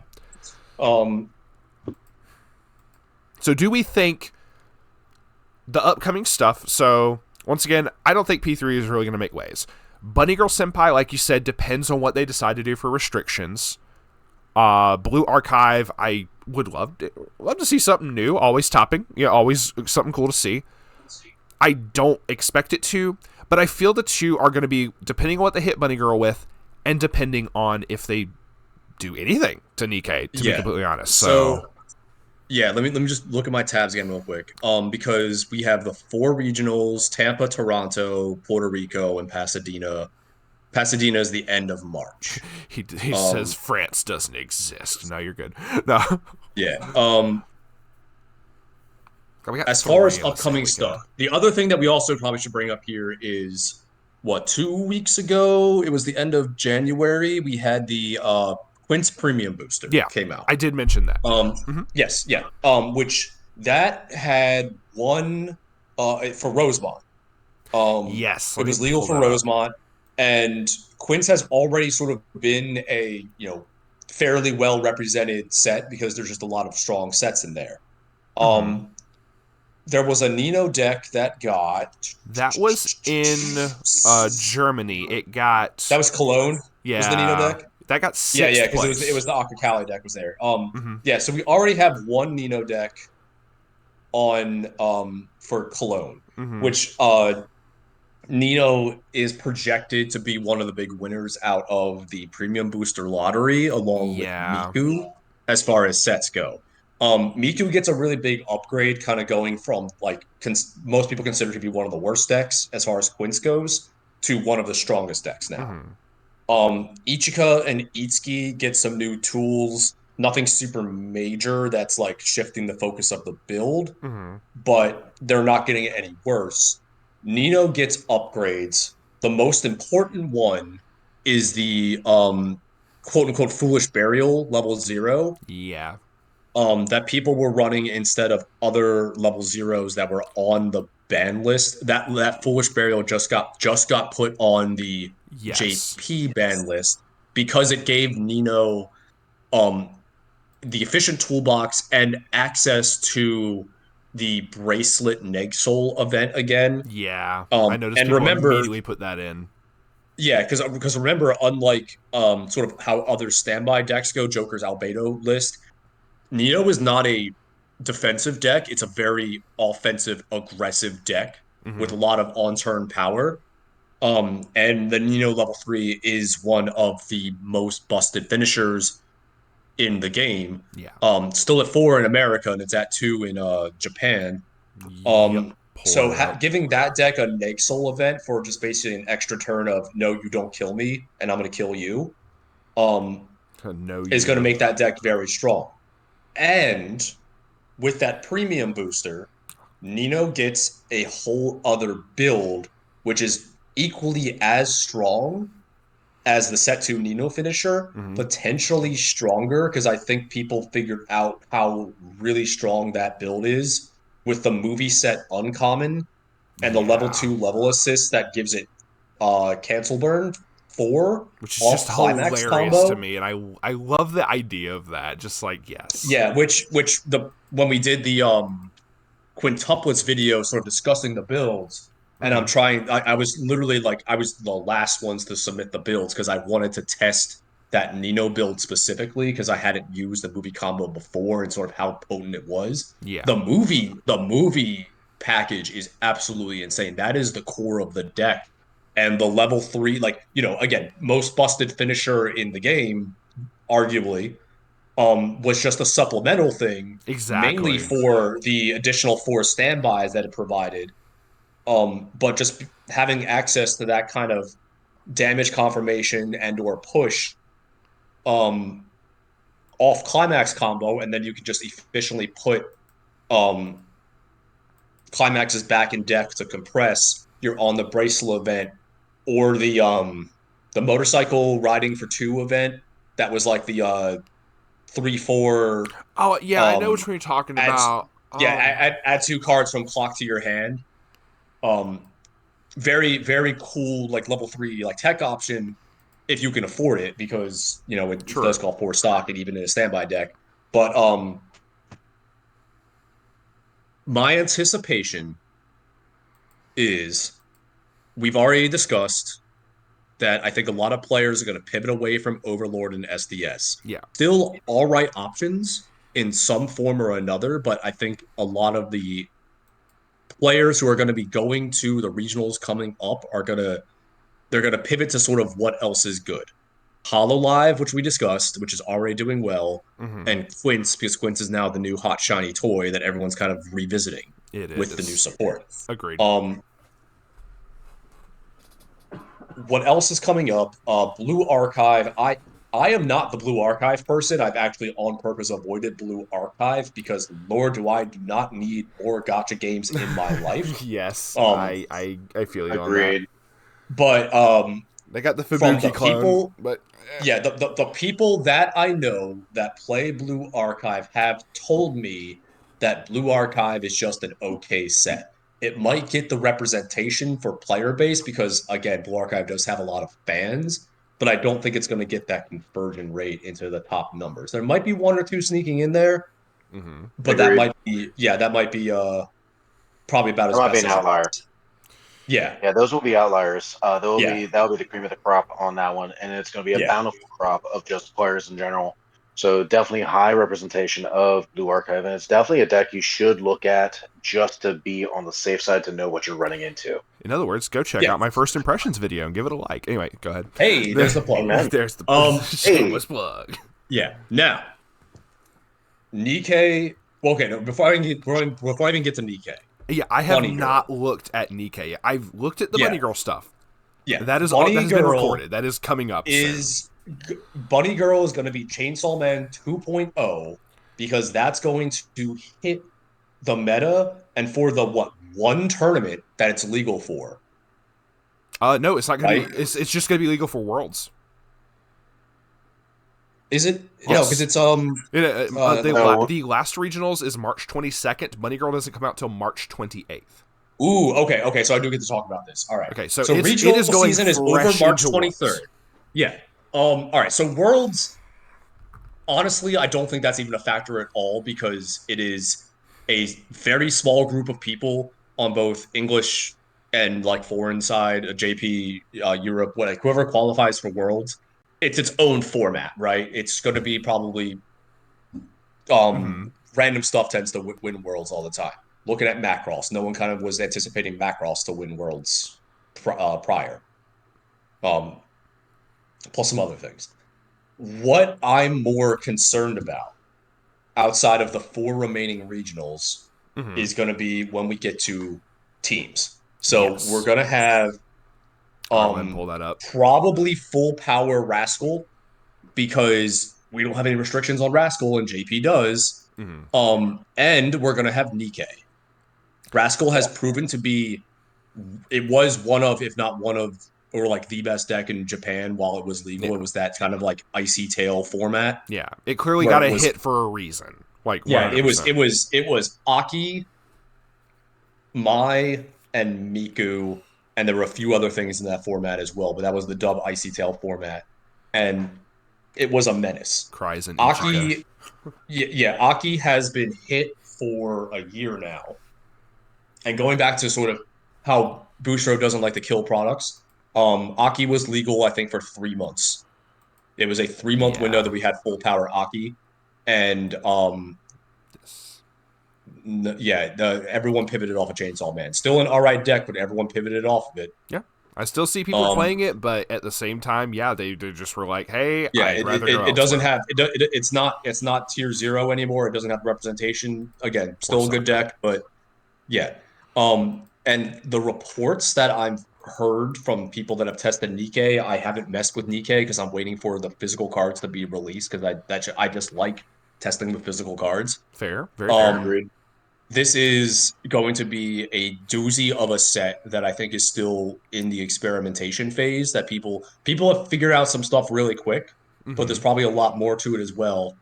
I am highly expecting because this also kind of gets to team format, right? You'll get those really weird outlier decks that are on a team and they'll make it in the top. So it's like, oh hey, there's like there's Bang Dream or there's Alrighty. something yeah, Haruhi or something else random that gets there. But those tend more to be outliers. The thing with team format, where it's supposed to kind of encourage diversity by forcing people into playing different decks, kind of, sort of, in a format like what we're probably going to anticipate, is going to do the opposite a la team format last year, where it's going to be player A is going to be on one deck, player B is Yeah, going to be on a second deck, player C is going to probably be on a third deck, switch that up around. pretty I'm much. going to I don't think it's a stretch to say that we're going to anticipate a lot of Rascal. We're going to anticipate a lot of Nikkei during the Summer League Yeah. team format. Which has been confirmed on the English Bushiroad site. They had a banner up to showcase the summer thing. And if you do Yeah, click on Weiss, it does say it will be held in a team format. 3 players, you each have to play a different thing. So that has which been we are confirmed. Dates probably going to haven't. get more information with like dates and locations when they do the spring Yeah. conference. I'm assuming, I'm but assuming as well.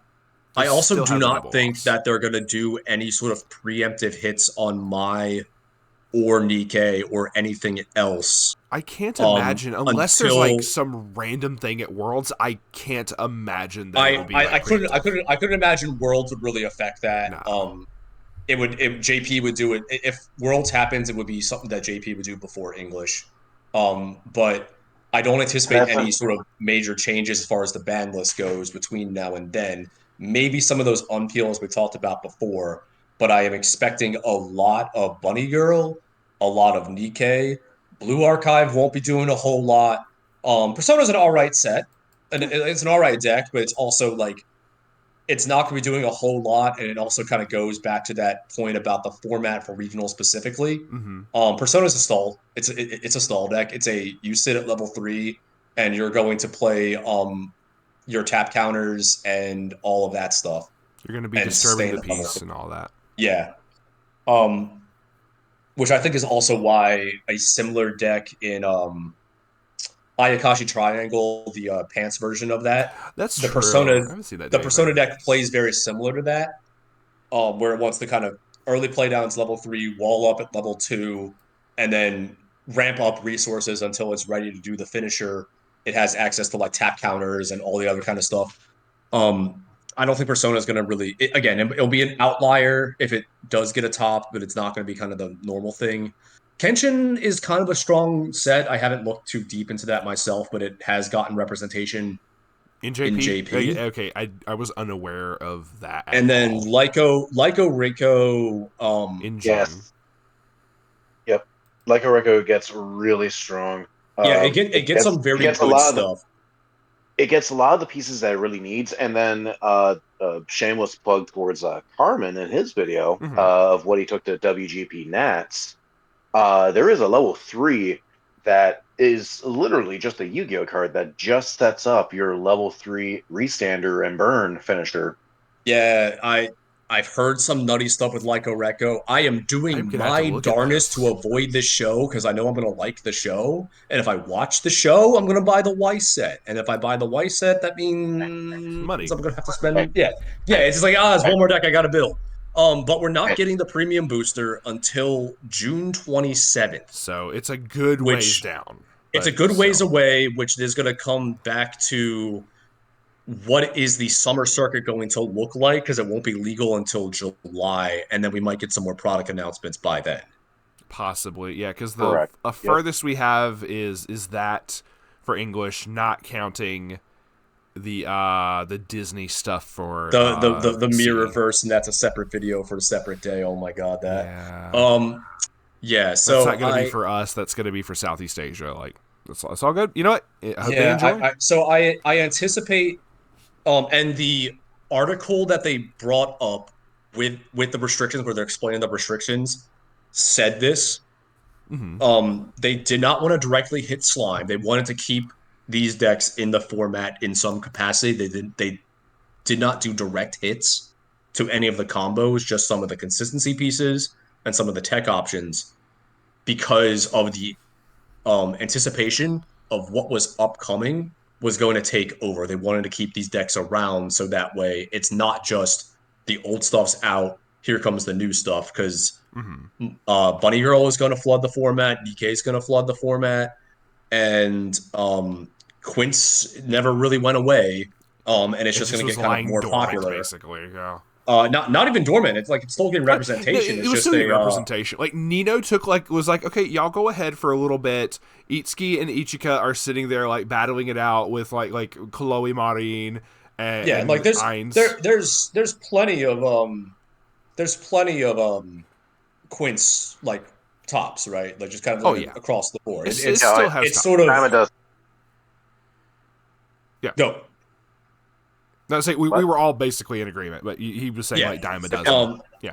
Well, no, I'm just saying that like I always felt that Quince was kind of that was sort of the floor for the format. Holding out some of the other decks is because Quince has all again, it's the set that has all the options, all the tools. That's always been the floor of the format at its worst. And now it kind of comes back more towards that like set two, set three on release, where it's more towards the top of the format now. Mm-hmm. Um, Yep. Hololive is still going to be strong. I think a lot of people are going to pivot to Hololive piles, and we're going to get a big uptick in that. We've said before that Um, slime is probably not going anywhere. Just kind of adjust the build a little bit, and then you're still good to go. Um, Overlord is shot dead in the water. Overlord, I think, was already sort of drowning, and this is going to lose a lot of the meta sheep that we're kind of still on it trying to make it work. It's only going to kind of have it's only going to really be those dedicated Overlord players. It may get a slot or two, but that's it. I think Seven Deadly is also sort of in that same category as well. It's that meme of it was drowning in the water, and it's like Yeah. the hands reaching for it, but then at last second just gives it a high five, and it's just like Bushiroad's Yeah. just like, hey, have fun.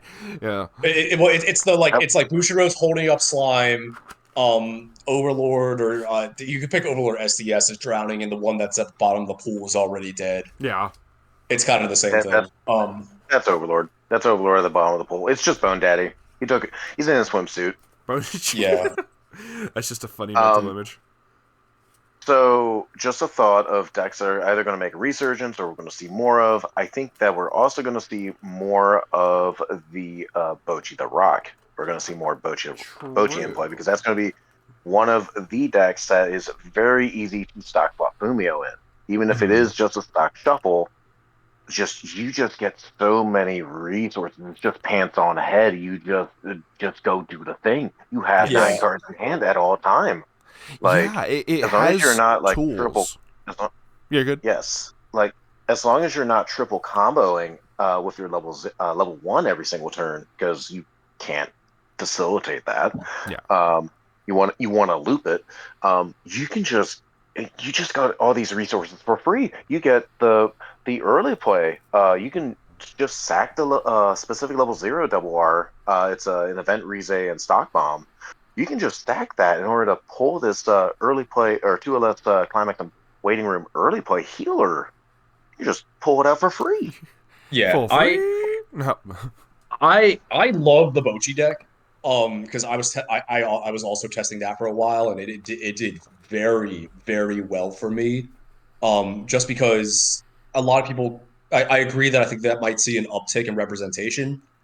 It's very comparable to, or a side grade almost to Itsuki, Mm-hmm. and the decks do Right. very similar things. And the level one Um, is like the Itsuki combo anyway yeah, for the level one Bochi, is the so. Itsuki combo. It has the plus hand size and the It literally has like a Marine level 3, if I remember correctly. yes, and It, the Rio level 3 on bar is basically Marine. Yeah.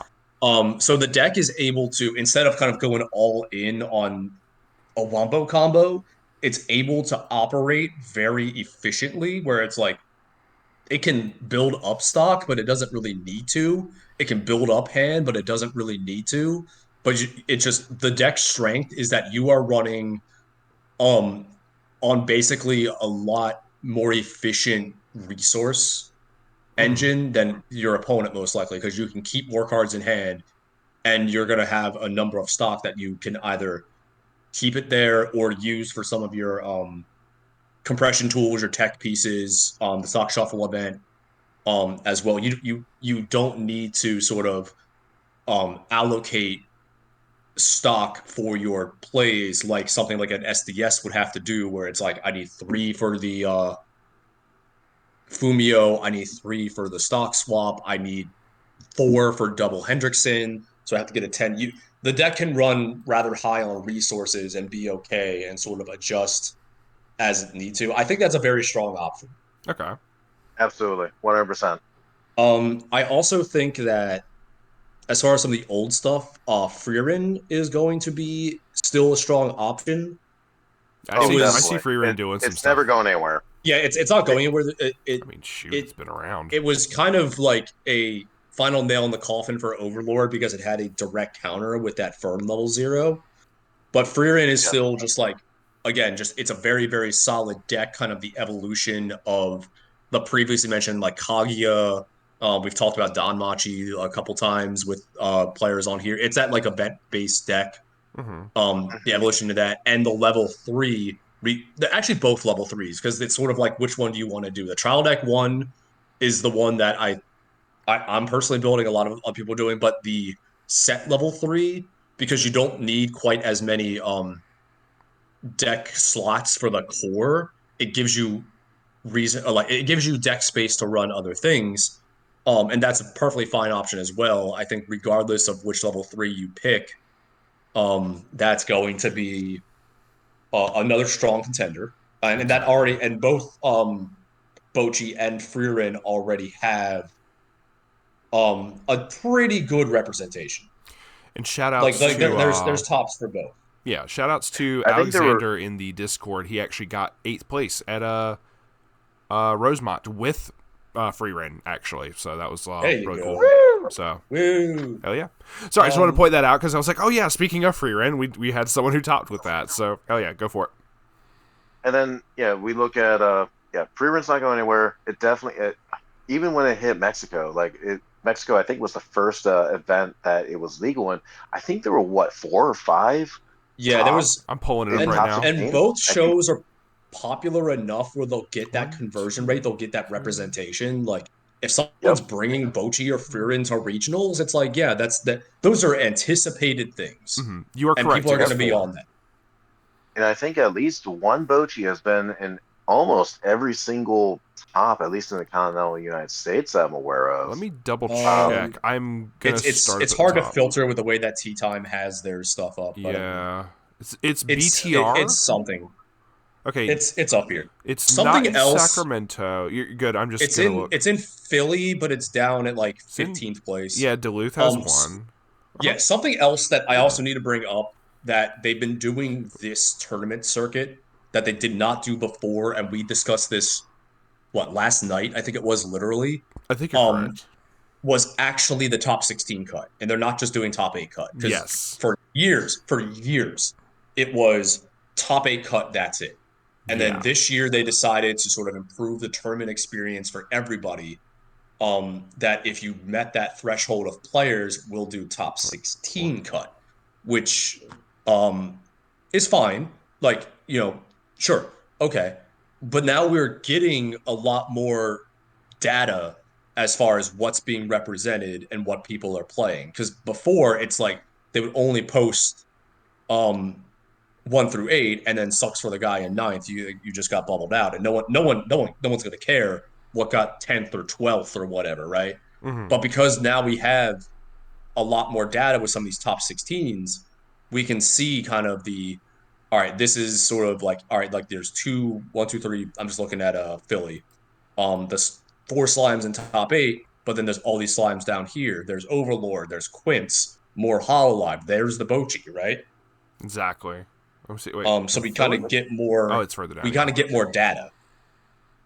We got I Ichika. agree. Hell yeah. Right there. Yeah, so I think that I think we're at the conclusion where slime is still going to be well represented. Overlord and Master of SDS Elements. are basically rogue at best category. Does that sound about right? SDS is still like fine. You have to work around it, but then yes, I think that Overlord goes more into the rogue status because again, I don't think that that bar build is going to be viable at Yeah. all. I think Yeah. it's just too much work to try and get it to pop off turn after turn after turn, Yeah. and that is what that deck needs. Hololive and Quince are probably going to see more of an immediate uptick in representation. Does that Yeah. sound about right? I can agree with that, That, especially with like what's coming up that this feels accurate. weekend. I agree. Freerin and Bochy are Absolutely. still going to they've had representation, and maybe they'll kind of fill in some of those other slots as well. Yeah, and I'm just kind of looking for other things. And then you kind of get to that yeah, then you kind of get more to that rogue category where it's like the one Ruby deck is going to do well. Maybe you're like your Chainsaw Man. There's actually quite an all right amount of Chainsaw Man representation that is doing okay. Guilty Gear, Yeah, the Guilty Gear has other like had a things. couple different builds I've seen like over Yeah, yeah. There's time. like the well, like most people know the Most, Jacko yeah. Ramlethal, but then there's the this the one crazy guy with the There was like the Potemkin one build. random like what Kai May or something, if I remember Yeah, yeah. that. Or Yeah, Yeah, that because was in it's the Spring Toy Fest, I Store think. build. yeah, Or it, Um, choice. No, it was Pants Store. it was It was Pants Pants Store. Store. Okay, yeah. It was Pants Store. It was Um, Kaime, and then there was also somebody is also no, May's actually no. choice. Yeah, It's I'm Pant's saying May is choice. choice. Mace Choice. Okay, Yes, I thought I said Pants choice. My You said apologies. Pant's store. Apologies. Oh, my Anyway, apologies. No, I've been playing against Street Hippie too much. yeah, right. One of our locals. He's on Soul Top End, but no. Then Ruby. there's also the Eno. There's the Eno build that can really Yeah, mess up board based builds as well. The build is actually kind of gross if it resolves against the right deck. the freaking Baiken Soul Potemkin that was in Yeah, Singapore. It's the like Potemkin build. funky. Another deck that I'm seeing a lot here. Spy Family definitely has representation. That True. deck kind of has Yep. its own quirks. But When you hear your family, some other like more rogue thing. JoJo's, Shauna, Shauna. Oshinoko. Yep. Um, I mean, like we straight up. Obviously, we had like the Shauna topping in Duluth, and I mean, shout outs to Riaz. But at the same time, it has become one of those things that everyone is teching in some kind of removal to get that Yuji off the field, whether they play yeah, against it or not. Like there are like even I'm putting it like having to put stuff into like the Hololive decks that I'm going to be running that have specific removal, whether it's to get rid of a hexproof of Shuna for hexproof shenanigans, get rid of Yuji. yeah. Every deck is running that kind of stuff now. I It's gonna I be a contender. I feel that Shauna is in the same situation that Tokyo Revengers was a few years ago, where it's a people know that the deck is good Mm-hmm. and that it's going to be represented, but people are anticipating it and teching against it. Like you said, Shauna, everyone it for I'm sorry, let me put it this way. For Tokyo Revengers, Mm-hmm. that is when everyone started teching in stock swaps. People finally saw how important stock swap was because of the TRV matchup, Mm-hmm. and people were putting stock swaps in for the TRV matchup. Then people realized that hey, this is kind of just a generic good level 3, especially when you pair it with the Fumio, and then we know the story after that. But yeah, a lot of people are checking in bouncers. So Oshinoko has a double bounce level 3. Frieren has a bounce level 2. There's a lot of other sort of Hololive has I think I forget what the bounce is in the Hololive. There's two of them. There's two of them. There's Okay. There's a there, Louis All right. Yeah. level three. There's a few. Yeah. there's a Um. Shion and a Flare. Yeah. There's There's an uh, Eofi. it, at SDS. Of course, we talked about the little gill already and how you can't run that anymore in green. You have to play red for the Merlin. I think it is was the bouncer. Yeah. It's a Yeah. Merlin early Yeah. play that can come in and either bounce or check three or check three add one or it can Yeah. heal. It's the modular one. Yeah. That doesn't So count unless you're playing Escanor because that's the only build that can actually feasibly run red and you yeah, just drop the other guy away. that's the build that's the build that I was on for a while, and man, that build hated me. But yeah, so the slime. Oh, I'm sorry. The Shauna matchup is known, and people are teching against it, which I think is hurting Shauna's results. Like it still does thing. It's still an anticipated deck, and Mm-hmm. it's still going to take that right guy, the right pilot with the right matchups, taking the path up to have that deck doing well. It's a very strong deck, but I think it's um very teched against right now because of the threat that UG puts on to a lot of finishing strategies. Yeah. It's Um, very, Right. very much in the back of people's minds of like I have this tech in case I go against this. Like 100% is Yeah. there. Something I'm going up and down through tea time, seeing stuff. You know, your Shauna, your Spy Family. I'm trying to I would not love to see more Spy focus on Family. some That'd be of cool. yeah. I'm trying not to focus on some of Yep. the like outliers, like your Revu Starlight, your Adventure Time. Like, Would there's always that Oshino one guy. count? Hey, Yeah, Maybe. like there's always that one guy that takes those decks, and sometimes they do well, but it's like, hey, good for this guy. No one's really jumping on the Adventure Time bandwagon at this Yeah. point. As much as I Um, loved seeing the one guy top with Zekin last shot, as much as I love that, I feel that's very much oh, an Jessica? outlier. Yeah, for SAO, Uh, yeah. It Jessica in was Houston? yeah, for Houston. Sal, because Sal Like, has two tops, and that second last shot was one. That is not what yeah. I was anticipating. Nah, but I That love was to see also it. what, Philippines or No, Malaysia? Which one was that? that was Houston. No, that was Houston. That Yep. was Oh, it's Houston. Houston, right? Okay. But like, yeah. There was Yeah, another that one was in one of their locals. yeah, Oh no, it was Kaguya was Philippines and Malaysia. That was it. I think you're Yeah, right. Kaguya has those tops, but I'm not like hey, Kaguya has two tops. And I was like, good on that guy. I don't anticipate Kaguya to really kind of get the representation like that. This is Yep. where I wish we kind of had more data as far like that the pie chart we were talking about, Hmm. where what's the conversion rate? What are people actually playing versus what's topping? Yes, we've been able to get Because a then little you bit of that, but not enough. yeah, because it's like, hey, if everyone, if half the room is on slime, but only like even if six of the top 16 are on slime, that's still a really bad conversion rate, right? Hmm. Exactly. Where another deck that we've all talked about before, I'm wondering kind of how well this deck is gonna do going forward because it's definitely a right pilot, right path to sort of get to the top, and it's not overly well like not played a lot. It's not represented a lot. We'll see when we get the teams, I guess. Macross. Yeah, I Yes. like you said Agreed. when you and I were going over the thing, the deck build and everything. I once we made the joke of it takes the right pilot, because pilots and the mechs and stuff. Like Yeah. it's gonna take that 100%. And Yeah, and now that like I've gotten some reps in with that deck, which I need to kind of go back to that deck and start getting more reps in because that is a deck where you are playing your game.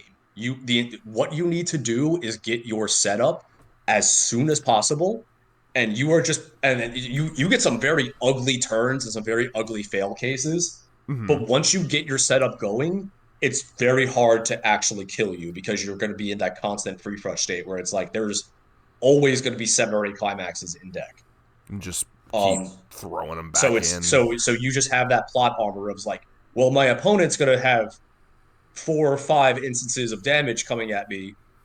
Um, well, I have the climaxes to cancel it. Like I'm just in that good spot, right? Hmm. The thing with Macross is because the fail cases in the deck are very ugly when you don't get your setup. You're gonna have those games that are just going to get punted. And in Mhm. a best of one regional, you can't Punt. afford that. So the consistency of that deck is probably its greatest strength is also its greatest weakness in that you need to get your setup. If you get your setup, you're going to win. If you don't get your setup, you're going to lose.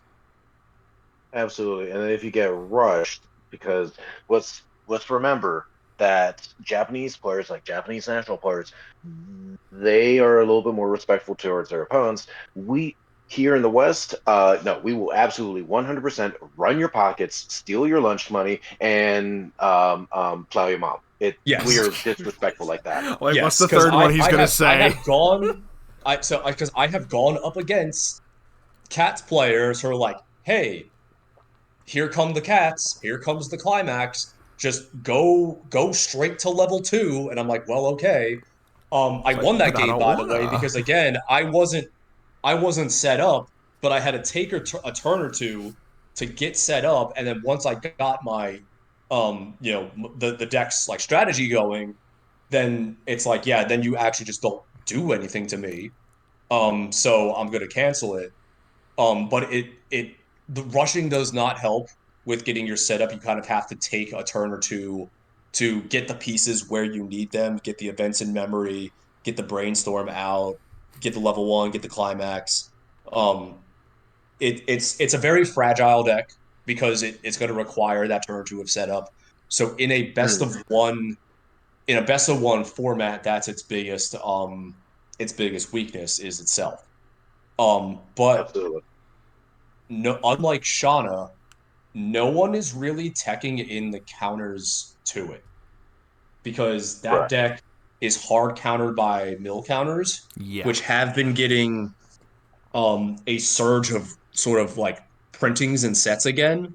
Yeah, but even But then, some it's sets just don't have it. Like there are some. yeah, some sets do have it, sometimes don't have it. Like Fearin, I think, has it, but like no Fearin deck is playing it because it's like, well, it's for the Macross counter, but like, who's playing Macross right now? Gonna have Yeah. to like get more representation to be Yeah, able it to would for have to get the justifying that. representation to sort of be that. And I think also it's a player knowledge thing where Macross is not the most well known as far as how decks go. So, Mm-hmm. probably half the room is not going to know exactly how your deck's going to play. It's like, wait, you're cheating. It was like, no, that's what the card says. Exactly. Like, oh my goodness. So, again, that would probably be a more of a top of Rogue where it's absolutely a powerful deck, but it's going to take that guy to really get there. It's that Hmm. boy. Oh shit, it's that Yeah. boy. Agreed. Um, but yeah, okay. So I think that's all I really got for You're good. upcoming stuff. You're good. We are going to be rounding it out in a little bit here. So if you didn't have anything else, Joker, did you have anything else? So I want to touch on Nikkei because there has been discussion about it. Okay.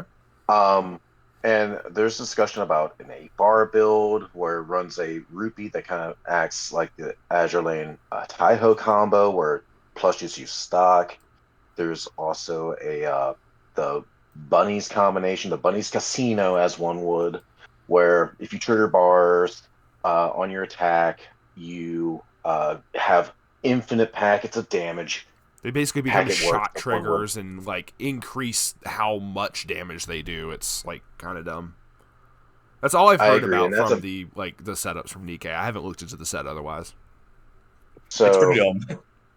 yeah, it's pretty silly. But I so there's a couple different builds kicking around. There's that one, and then there's also a door with a Modernia level one or Dorothy level one. I think Mm-hmm. it's Modernia that's the main one. Um, because I believe it has a soul trigger. And then there is a Dorothy that gives everything that has a soul trigger shot. So Everybody. Oh, sorry. Go so ahead. the idea, my thoughts is that everybody is scared of the Casino Royale bunnies. I don't think you need to worry about them as much. I think the main problem and the Really? main problem deck that you're going to have to, because it's so high of a floor, you have to hit so much. It's much like Overlord. Overlord at before ban was going to forever be the best O and 2, X and 2 deck. It's going to be the best X and 2 deck, and then occasionally will find its way into tops, like it did in Vancouver. But my honest opinion, you don't have to worry as much about the Bunnies Casino because that's just what it is. It's the casino. You have to high roll.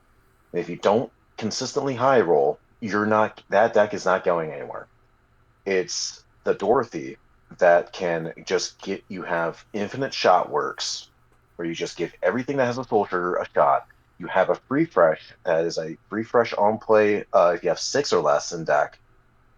And while it's in play, it, I mean, aside from it also having a soul trigger, so when it gets triggered, give shot. You also have, while it's on play, all your doors that would go with the Modernia or any other door that you're running also gets a soul trigger and thus also becomes a shot. Yeah. Mhm. So, and you have a lot of zeros. There's a Rico specifically from the trial deck that has a soul trigger as well.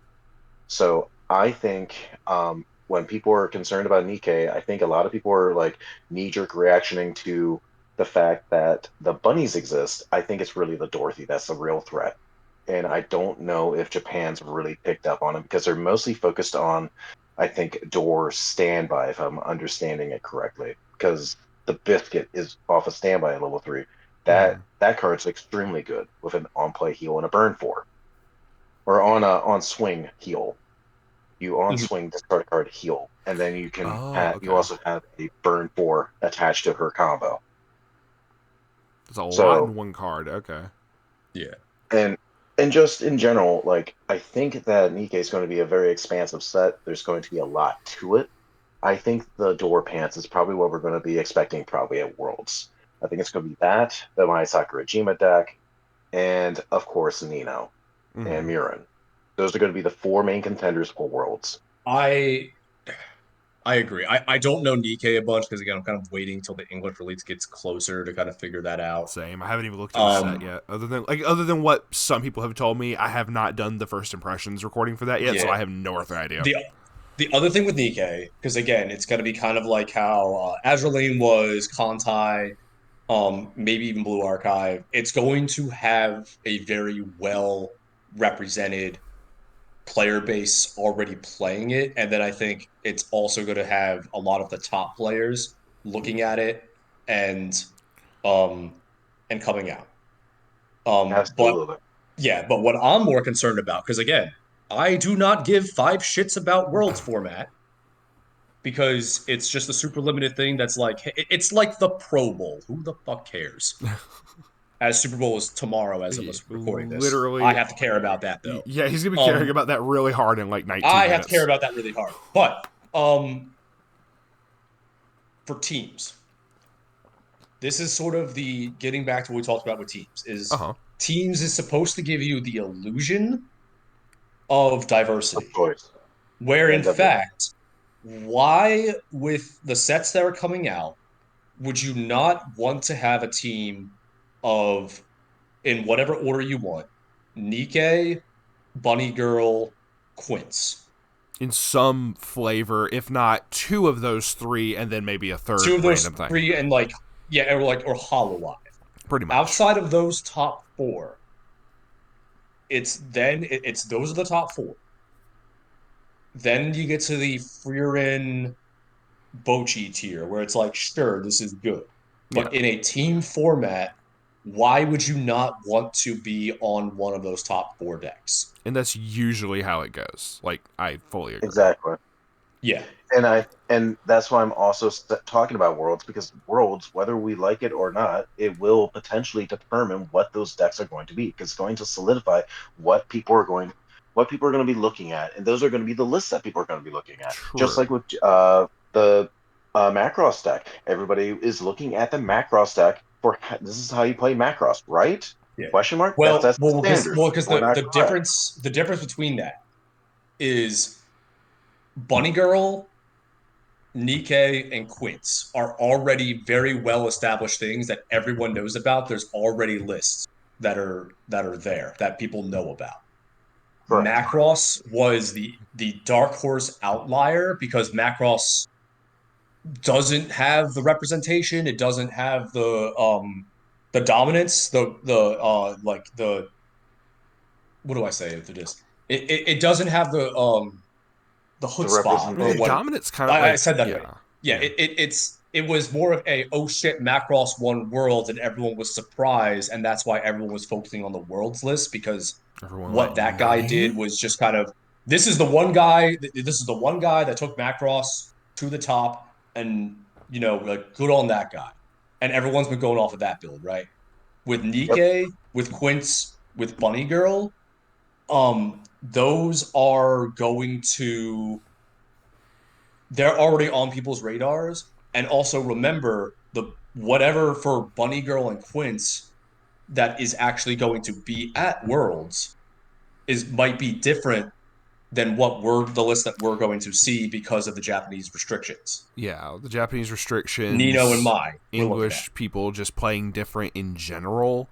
Yeah. Like, the But mindset still is completely different. yeah, but still, Well, Worlds is going to be what? English. It's going to be English Worlds, Yeah. right? We're not looking at JP at all. There was mention of JP format. It's like, no, we're not even looking at JP format when it comes to this English Worlds, because English Worlds, we're going to not have but any isn't restrictions. isn't There's not going to be Worlds any. isn't Worlds its own format where it's English players and JP players all I'm or European trying to players all in the same? No, I'm trying no, to We would have remember. to. this because I would This have is to look all at how Worlds format's going to be Because like because World you're Worlds good. is. I'm sorry, but Worlds is English. It is unless somebody comes out and says in the comments, "Hey, I've been there." It was we also faced against Japanese players too. As far as I'm aware, Worlds is just English players. It's just because people playing like English. again, as far as I know, it was an invite to Worlds, and you're playing off against Japanese players, and they have their own list. I could be incorrect of that because I am not a Worlds player. Same, not, But but that's also how Macross won Worlds because that was a Japanese list. but And I'm there's Yeah, certain sets. There are certain sets on the English and Japanese side that are legal, and I'm not sure if they have their own ban list or not because I know other games they tend to do that. We would have to do more research into that, we I we guess. we would, and I'm certain maybe there's someone in the comment section that can tell us, then just like solidify that. But I want to say Yeah, there's also been talk in the past of where you had certain exclusives and whatnot, like we're taking into account the Southeast Asia stuff with Marvel, Pixar, soon to be Disney. yeah. A lot of that Um, stuff, because of distribution stuff, is probably not going to be allowed for that. So I don't. If Marvel wins Worlds, something happened. yeah, because a But lot of the yeah, English exclusive are also not legal, like your SDS, but you do have etc. like And there's Adventure Time, which isn't allowed in a lot of European yeah, countries. but That still there's does get played at Worlds because I remember watching stuff for that. So yeah, but there's also JP sets like Captain Tsubasa yeah, that I believe because of copyright is not legal for Worlds or distribution elsewhere yeah. So it's like as I well. do feel there is something in place to say what stuff can and can't be run. I'm fairly certain Yeah. that is correct, but I Okay. don't know So what. Even that so doesn't really get announced. I don't think. Like, let me pull this up and just because double check while y'all because are. again, Worlds is a exclusive event for a very small number of players, and it's just kind of a who of this crowd is going to sort of get to the top, right? Um, World's but as finals. Let far me as look. what we're expecting down the line,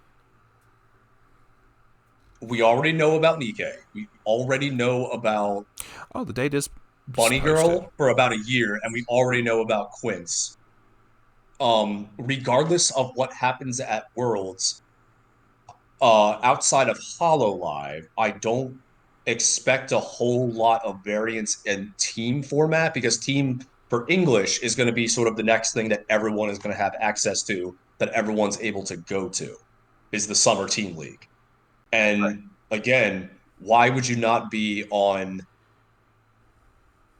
one of the best four sets in that Be- format? because I love Rusia and I want Rusia to step on me, obviously. Haha. But Joker, Hololive is still one of the best four. So I'm asking you, why are you not on one of the best four sets? I mean, no, it's not one of the best four. Remember, Murin, sir. It's Nikkei. It's uh, Bunny Girl. It's Ooh. Murin. I Okay, th- so you think And that that slime is gonna okay. Slime is gonna stay. I could concede that slime is still gonna be up there. Now it's probably now Hololive is probably fifth or sixth, like hands down. I So five. don't Okay. I do not think that it crests into that top four. Okay. So Seven Deadly Sins not hit enough to warrant off the ban list or off of the top four. And Oh yeah. We can and then we have the quintuplets too. My apologies. So yeah. So really, well no, because that was one of the top four. No, because that so let me reiterate. Nikkei, I just blanked for a second. Jeez, it's getting late. yeah. Nikkei, yeah, we're Quince, Bunny Girl, and then Slime I'll put up there still, and Hololive. So that's the top five right there. There's your top five. SDS We then Hololive. You think SDS and SDS Hololive. over Hololive? I still think so. Yes. Ooh, I I don't think I SD, think I don't think SDS is like anywhere even in the top 10. But we'll have to see ooh, when team gets I in. we will have to see also after with Tampa and after to see what has happened and what has become of SDS at this point. We will have to see, which we'll have our on the ground reporter Kate there tell us what the heck is going on. Gonna be trying to. I'm gonna be trying to give y'all like live like like I say, in real time, like updates of stuff. It should be interesting. So Absolutely. I thought I had found something for Worlds, which they have a date for Worlds, May 2nd. I scrolled down and found something, but it's like for a different thing. Bushiro, it just says Bushiro Card Game Festival, which is like the days after it. Yeah, because Yeah. they talked about that on the stream because that's Yeah. where the Ave Musica promo was going to be. Oh, okay. Got you. I thought I found That's something for that disturbing. for the like restriction stuff. It said something about Japanese cards, but I was like, okay, well, I think this is something different, so not gonna worry about it. Yeah. But like Yeah, we'll have to have a follow-up discussion on Worlds. we will. Like, I'm more focused on Team League as far as what's going to be represented there because that's going to be the you, me, our viewers, Discord people. We're all going to that instead of yeah, Worlds. That's just going to be the Pro Bowl. we're gonna be watching it. I'm gonna be trying to watch it, assuming they don't like have another fucking 3 to 4 hour intermission in between like top 8 and like semifinals or whatever the hell. Like that was annoying, but whatever. I would not put it past Bushiroad with how their product streams go. Yeah, you're not Oh, The wrong. Japanese absolutely. This is the yeah, Japanese product streams are so damn long. They're so yeah. long. I'm like, I don't actually need a whole episode of Vanguard Just or the idol funny to me. performances or the wrestling or the Shinchan skit. I'm just like, just give me information, please. Nah, man, it's quarterly holiday. You take that day off. What are you talking about? There you go. I was just awake. It was me and the The Georgia was it folks. it was the Georgia guys were still on the call, and I'm like, I have to when the wrestling and the idol stuff started, I'm like, I have to go. I need to go to work tomorrow. Yeah, I think most of us checked out And at it that still point. took another 2 hours until we got the Weiss JP announcements, and I'm like, this is not worth doing anymore. It was not. Oh, the funny thing is that the Georgia folks were still there discussing it, Yeah, they and were still in I there. I popped in during my last break at like 4 a.m. and Uh, chatted with them a little bit during break. So Yeah. yeah. it was funny. Yeah, I was dead asleep at that point, so it's whatever. But Don't blame me there. But yeah, no, when Tampa hits, we'll be trying several things. I'm gonna be attempting to vlog. I don't know if that's gonna hold true. Joe keeps yelling at me. He's like, "You should do it. It's content." So I'm like, "Okay, whatever." Yo, content. Like As long as we get the update of how Milky Holmes is doing that's gonna be the in the Yeah. main real tournament. update. That's like assuming he sticks to that. That's gonna be the real question of like, Yeah, brother, that's the real thing I want to know is can he get one win? Plus or minus one win is my parlay bet. is like gonna be interesting. I will Yeah. have to see, but I believe I we've should technically be plus minus 0.5 wins, but yeah. still. I believe we've finished all other like bullet points on our various sets of notes and discussions at this point. Y'all had notes. I had notes. I had mental notes. This man was like ready to like put down a PowerPoint presentation, and I love it. It's just great. I would put a PowerPoint presentation. I got notes here that I'm taking because we've been on here for like 3 hours, so Lord knows how long It's the been a actual minute. video is going to be. Yeah, we're encroaching 2.5, so it is totally cool. Not the longest one that's ever been on the channel. That was, I'll say 4.5. I Well, forget. that was the big deck profile one, right? Not even that. That was podcast? like not even that. This is like early on. We had one that we just kept going. We just kept yapping. I'll look it up. I don't even remember. I think I So can that's sort every my evening that time. we actually have just a regular call. And Yeah, we just keep yapping. yeah. I've Got just you. been secretly recording everything. No, 100%. But no, Implying that Google's not doing it for us. exactly. My FBI agent is like, oh shit, they're onto us. But I do feel we're going to be closing up now. Then lots of stuff coming up. It's going to be very interesting. Those are our predictions of what we should be seeing, but I am willing to be pleasantly surprised of what people are going to pivot towards deck wise, series wise, etc. it's going to be interesting, and I'm definitely along for the ride. So, with that, thank you very much to Joker and Soup, both of y'all, for being in tonight. I do not feel I could yap about this as much without the awesome people in the Discord. And words are hard right now just because I'm tired. I went to another event today, so I'm just kind of tired. But at the same time, I wanted to do this and wanted to talk about this. It's big. But no, thank you to both of you for being in. It is greatly appreciated. Instead of ESPN's first take, we're Base Damage's worst take. Oh, right. Yeah, that's every episode. Hottest take. New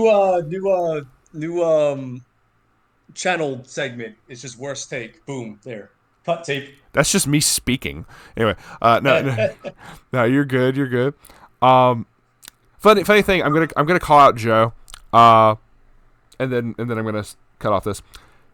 So when we were recording something for Oshi Push, at the end of my recording, I said the stay base thing. He didn't know that I had been using that in like 10 plus videos. Hot. And he's like, "That's your new ending." I'm like, real. Exactly. So I'm like, "Oh, that just proves you ain't been watching to the end of the videos now, have you?"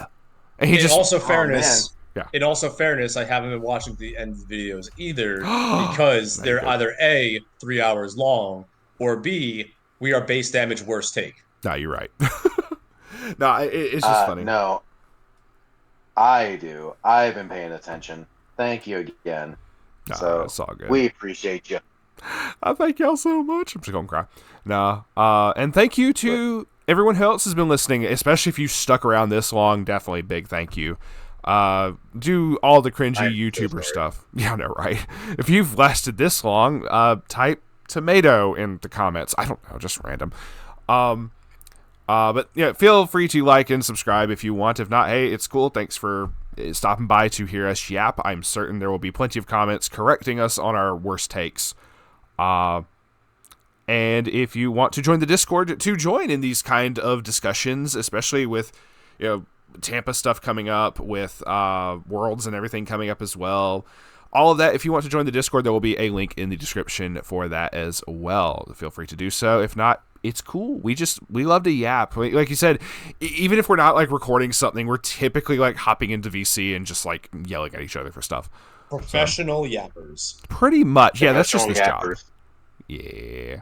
That just need to be the team name. When we go to fucking teams, me, Joe, and Moroku, just what we need to have is just the team name is Professional Yappers or something.